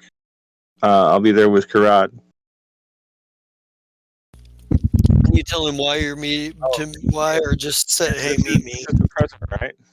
Huh? This is all happening in the present, right? Yeah. Okay, so I don't know, Death Arms, do you want to come too, since you haven't officially got a job and you got nothing better to do? That way we're including you. I see. Sure, why not? Alright. So we invite Death Arms to go with us. Alright. So and we head to the dock. When you get to the dock and whatnot, there's a bit of a wait, simple wait, and the Canvas, we're gonna take this one, okay, buddy? You go to lunch. Yeah. Well, when the doors open, the first two out are relatively well armed and trained, well armed tieflings that come out, and there's a moment where they look around, and one of them looks directly at Crenville, who looks at this. His expression is kind of looks rather stern at this point, and a tiefling woman steps off. She has the skin the color of a blue colored skin, and rather small, delicate horns from she's wearing armor in and of her own right, but her armor seems to be lighter armor, and she seems to be wearing blades at her hip, as well as a pistol and a couple of other oddments. And she but her armor is very, very nice. It's well decorated. She's got this big red cloak or cape on. She walks off and she looks around and she goes, she goes, finally here. And she looks over and at Crenville and goes, and Crenville looks at her and goes, sister. And she looks at him and goes, lover. And oh god, no, that's horrible. That's all my fault, guys. Yeah, he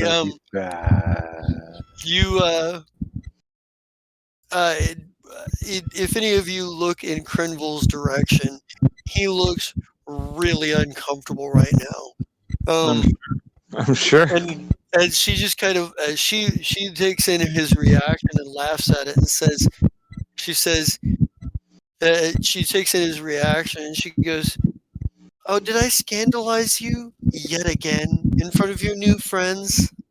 I'm sorry. She's like, I tell you what, why don't I come by with some Terevian nectar later on and make it up to you? And Crenville is just like, he looks at her and just like, and he like narrows his eyes and shakes his head, and he's like, what are you doing here? This is he was like, the Grimbuckle Syndicate already has business here. You're not you said you left the syndicate years ago. She's like, oh, and you're not glad to see me. And she goes, relax.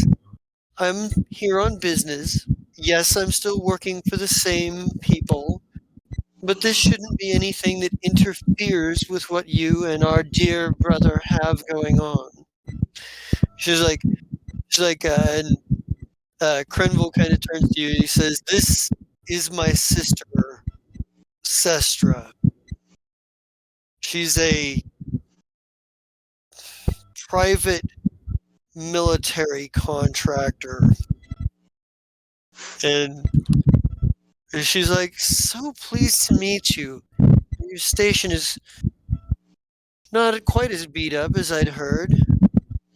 And she reaches out her hand for a handshake to whoever's standing closest to her, whichever one of you is closer. Well, Karad, you're the handshaker. I curtsy at her. Yeah, I'll shake her hand.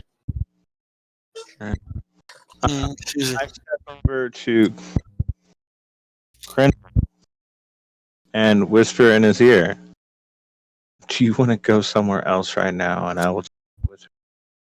He's like, "Yeah, I think I've got business at the casino," and he's and he says he says casino just a little bit louder. He goes, "I've got business at the casino," and he goes to leave. And as he's walking away, I keep my body, because I'm 8 foot tall, completely between her side as I walk him to the door. She's like, "Don't worry, I'm sure I can find your room."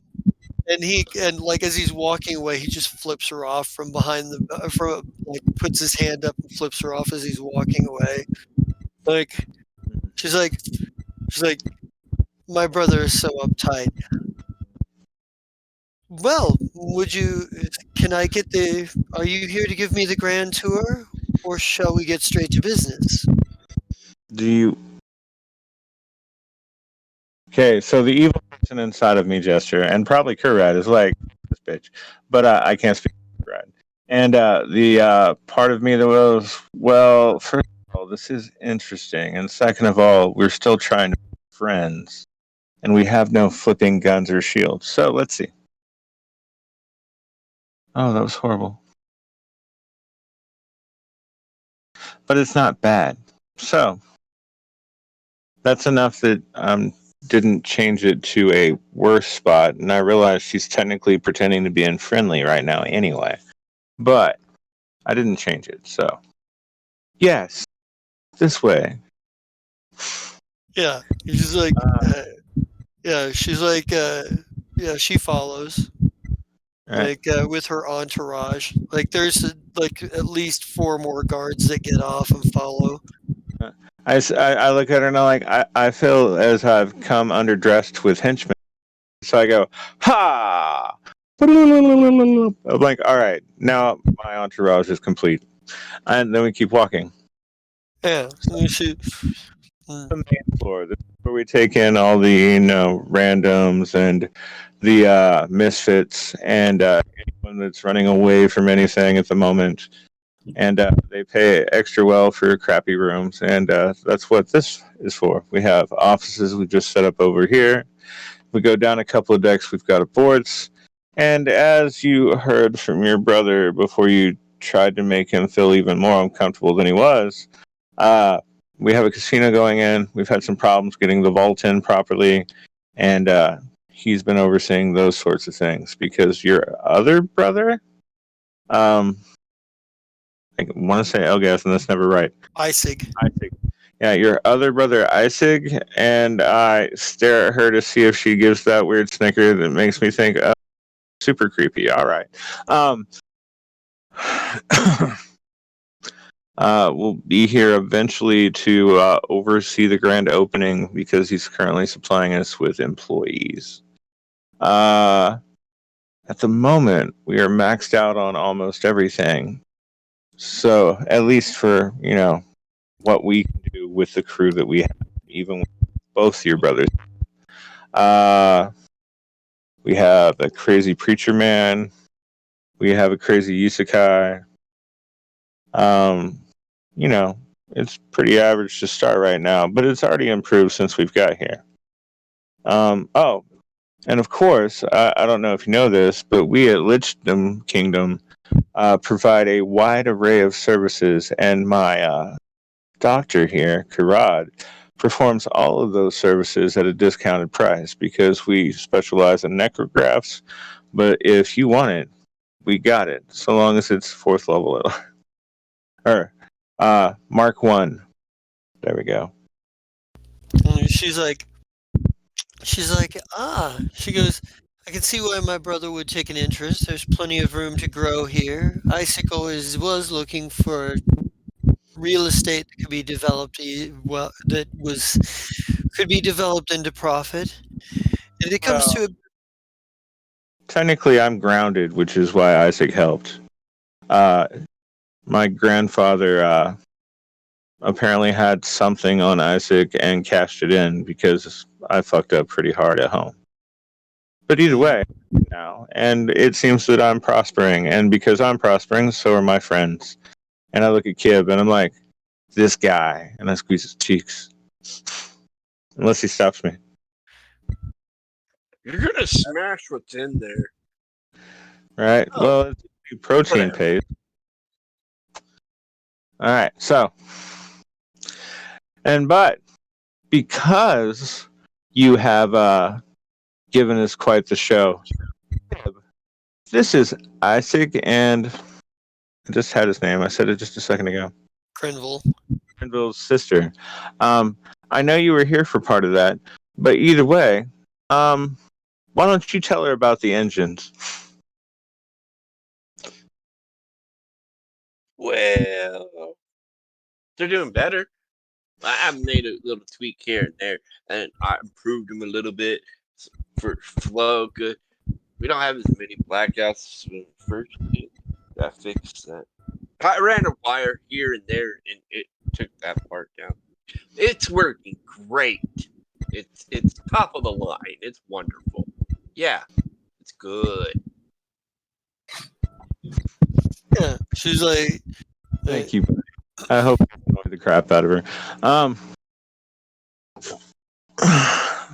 But that's the basic tour. Now you want to get down to business. That's fine. Ooh. Let's see if I still have that Pebble Brook whiskey, the gnomish stuff. I think it's somewhere in the office. Oh, it is. She's like, I actually give her one of the nice chairs. I'm like, no, those are for the people that annoy me. Here, have this one. And I pour everyone a drink that wants one. Karad, would you like some whiskey? Oh, no. Okay. yeah, What about you, Kib? And Death Arms? One. I gotta keep focused to get work done, but I'll take one. Okay. It'll be cool. It'll be Death very Arms? cool. Gnomish whiskey. I bet you've never had gnomish whiskey before. Yeah, sure, I'll try some. Okay. So that's 1, 2, 3, 4. Okay. And then I pour a glass of water for Karad because he's like, no. Okay.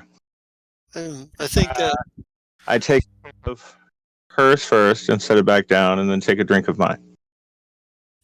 and she looks at you. She's like, and she looks at the whiskey and takes a sip, and she goes,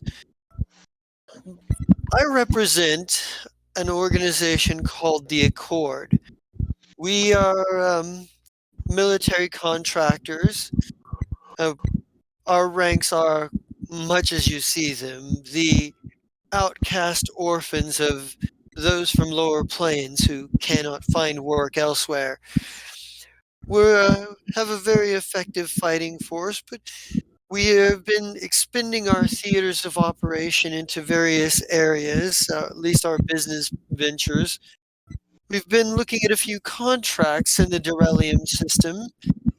I was hoping we might strike a deal to possibly utilize this place as a port of call for transport ships and whatnot for refueling and resupplying sort of things, with a look at perhaps if everything goes well, perhaps to put a recruiting office in here.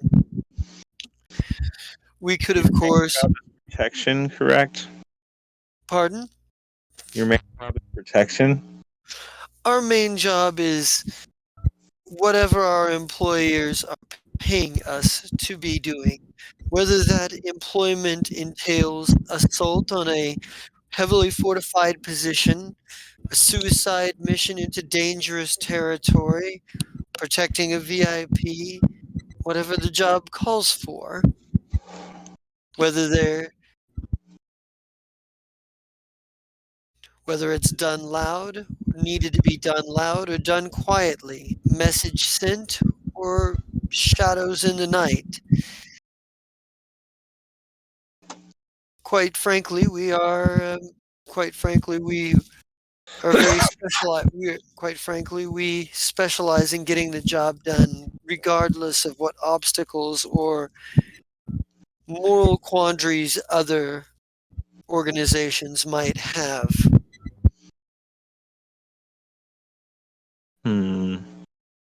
Okay. So,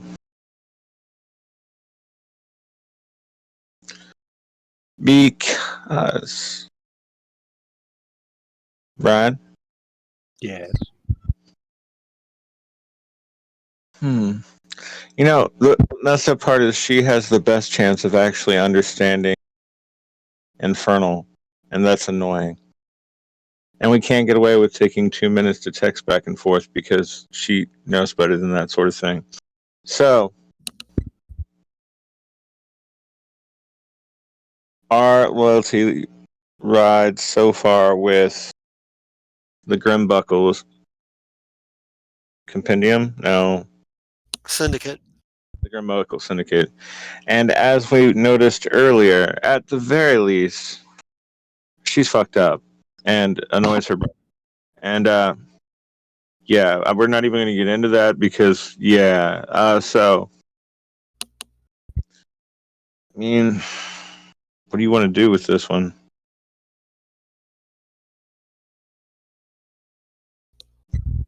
That is a good question.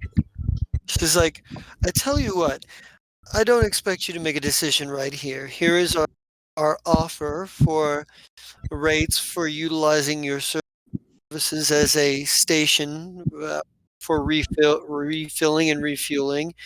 I'm sure you'll find the cost is adequate, or the offer is adequate. And I don't imagine that it's the benefits of having a mercenary company calling this place a stopover point are not lost on you in a dangerous sector like this. Yes, I realize the word tin can spaced here. Also, Jester, you need your name and spell it right for me.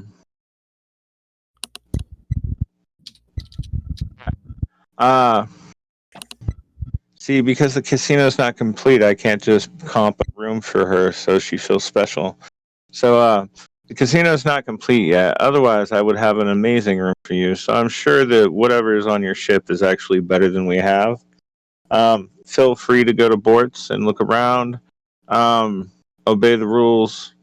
And, yeah. He's like, I'll be sure to visit this boards. I haven't been to a board since so long. Interesting to find one here. 2 weeks. It's brand new. The dirt hasn't even got dirty yet. And she's like, I assure you we're not here to cause any trouble, simply to do business. Want you to take a look at the offer, skim it over, and have whatever people you have look at that you need to have look at it, and let me know where you land on this. And Okay. she's like, and she kind of like taps her, her wrist pad, and the guards that are standing outside of the door like sort of snap to attention, and she's like, and she kind of gets up she kind of gets up and she takes her leave of you to go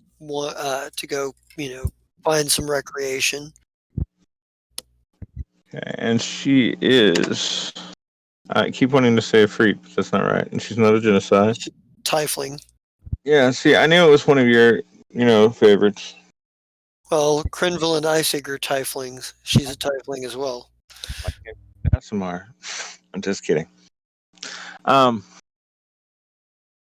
After a couple of minutes have passed, I'm sure we said a couple of things, and I go, all right. And I facepalm at both of them, and I'm like, that was the most awkward thing we've done yet. Don't worry, it's just the beginning, ma'am.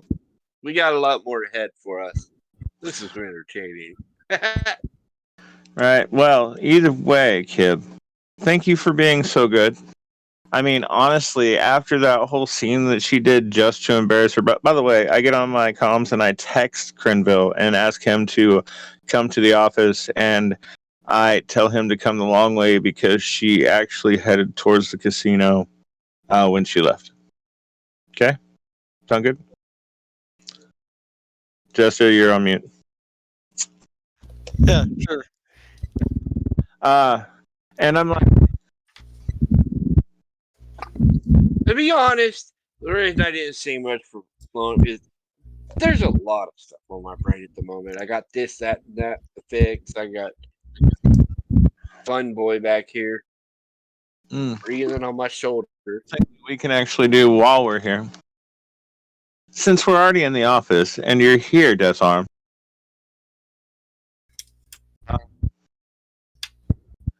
let's talk about getting you paid so you can pay for your room next month because the first month was free. And that was only for you. I don't do that for everybody.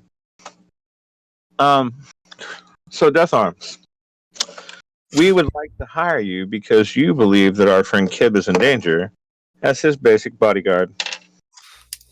All right. You are a specialist. You are 4th level. I don't say that part in character, but you are a specialist. You are indeed becoming a badass. You still didn't manage to fight, Brian. We need to get into a fight next week. Remind me of that, okay? Remember, fight next week. I'll listen to this episode a couple times this week, so I'll hear that. How about it? You want to be a bodyguard? How much do I get paid? Just as well as he gets paid.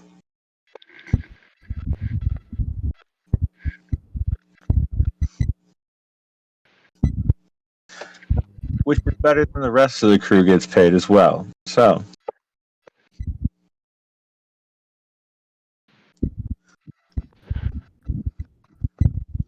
So he getting paid more than me to watch me. No. All right, cool. That's not what I said at all, sir. I said as well as. And then you don't pay rent here either, so part of his thing is he gets room. So that is a whole lot that he's saving. He gives meals and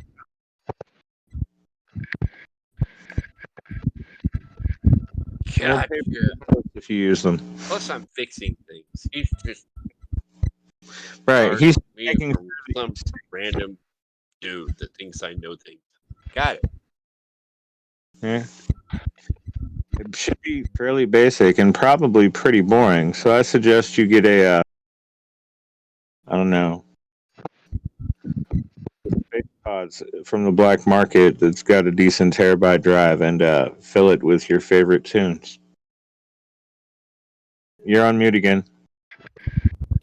By the way, Kib, give me a bluff check, and Death Arms, give me a sense.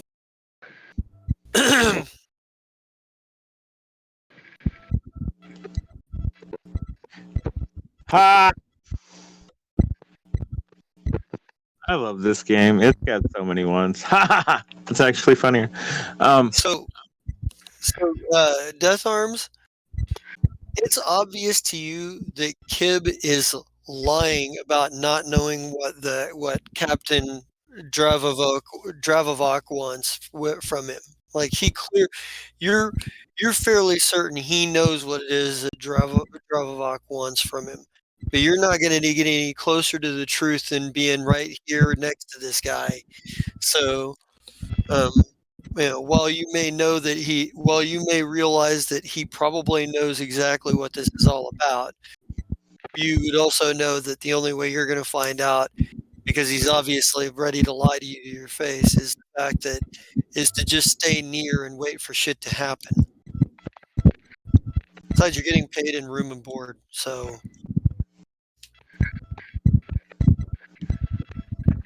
And eventually I will get us an armory, so we'll have more stuff for you to use.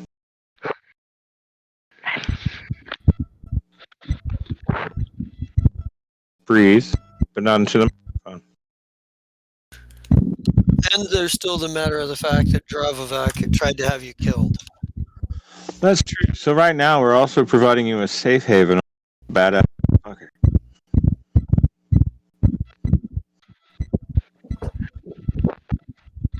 So we need to have you sign paperwork so that you can get on the payroll.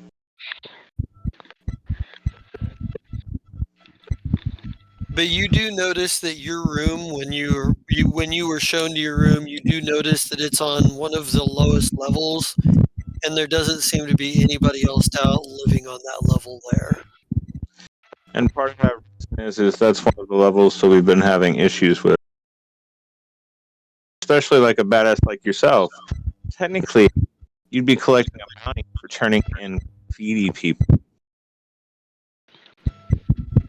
Plus, you have the chance to use our brig if one of the on your boards that's worth some money, and we only charge a 20% fee. I don't have bluff, but I'm going to roll it anyway.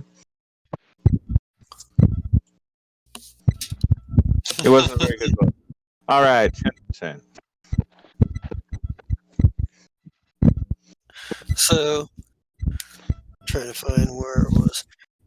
And you also, by the way, pick up a rumor kind of while you guys are doing stuff that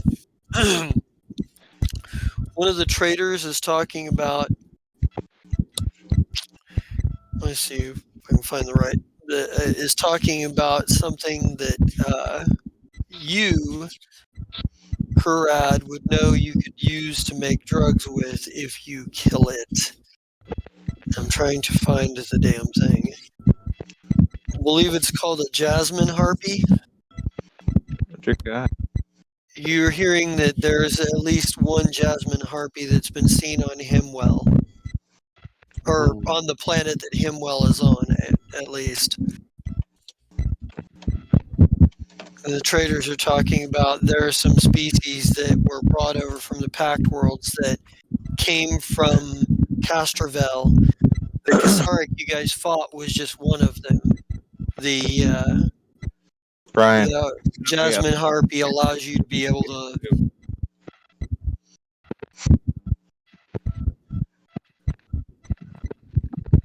Oh, that was not what I was expecting to look like at all. It looks more like Seymour from Little Shop of Horrors. Huh. So you guys are hearing. So you guys are hearing rumor about traders having seen jasmine harpies on the surface of the same planet that Himwell. Hang on.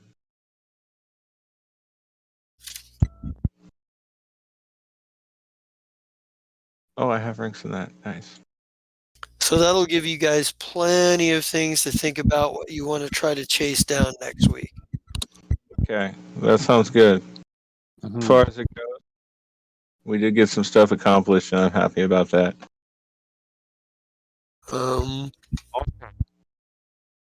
Kib is turning out to be much more interesting than the,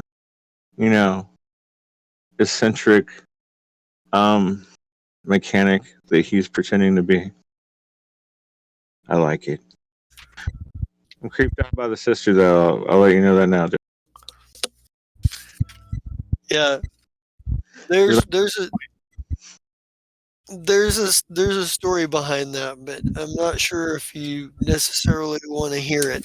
But no, she does not have a problem scandalizing people, and we'll deal with that. But next week we will definitely want to talk to Karad. No, not Karad. I'll talk to Karad right now. Hi, Karad. Crenville? Mm-hmm. Crenville? Okay.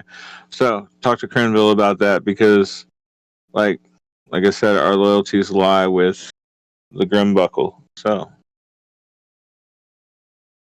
All right. With that said, tonight I play David the Gnome. No, I'm just kidding. Hi, I'm David the Gnome. No, we're not ready for that. Okay. No. Go ahead.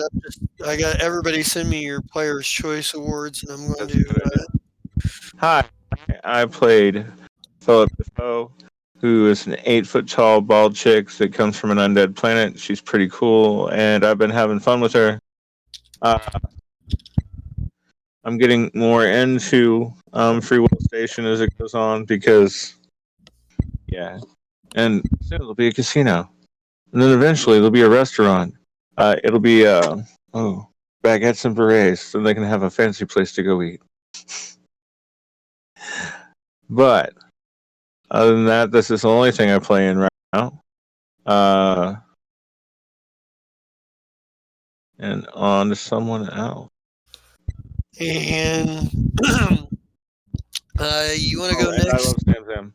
Okay. You want to go next, Soul Demon?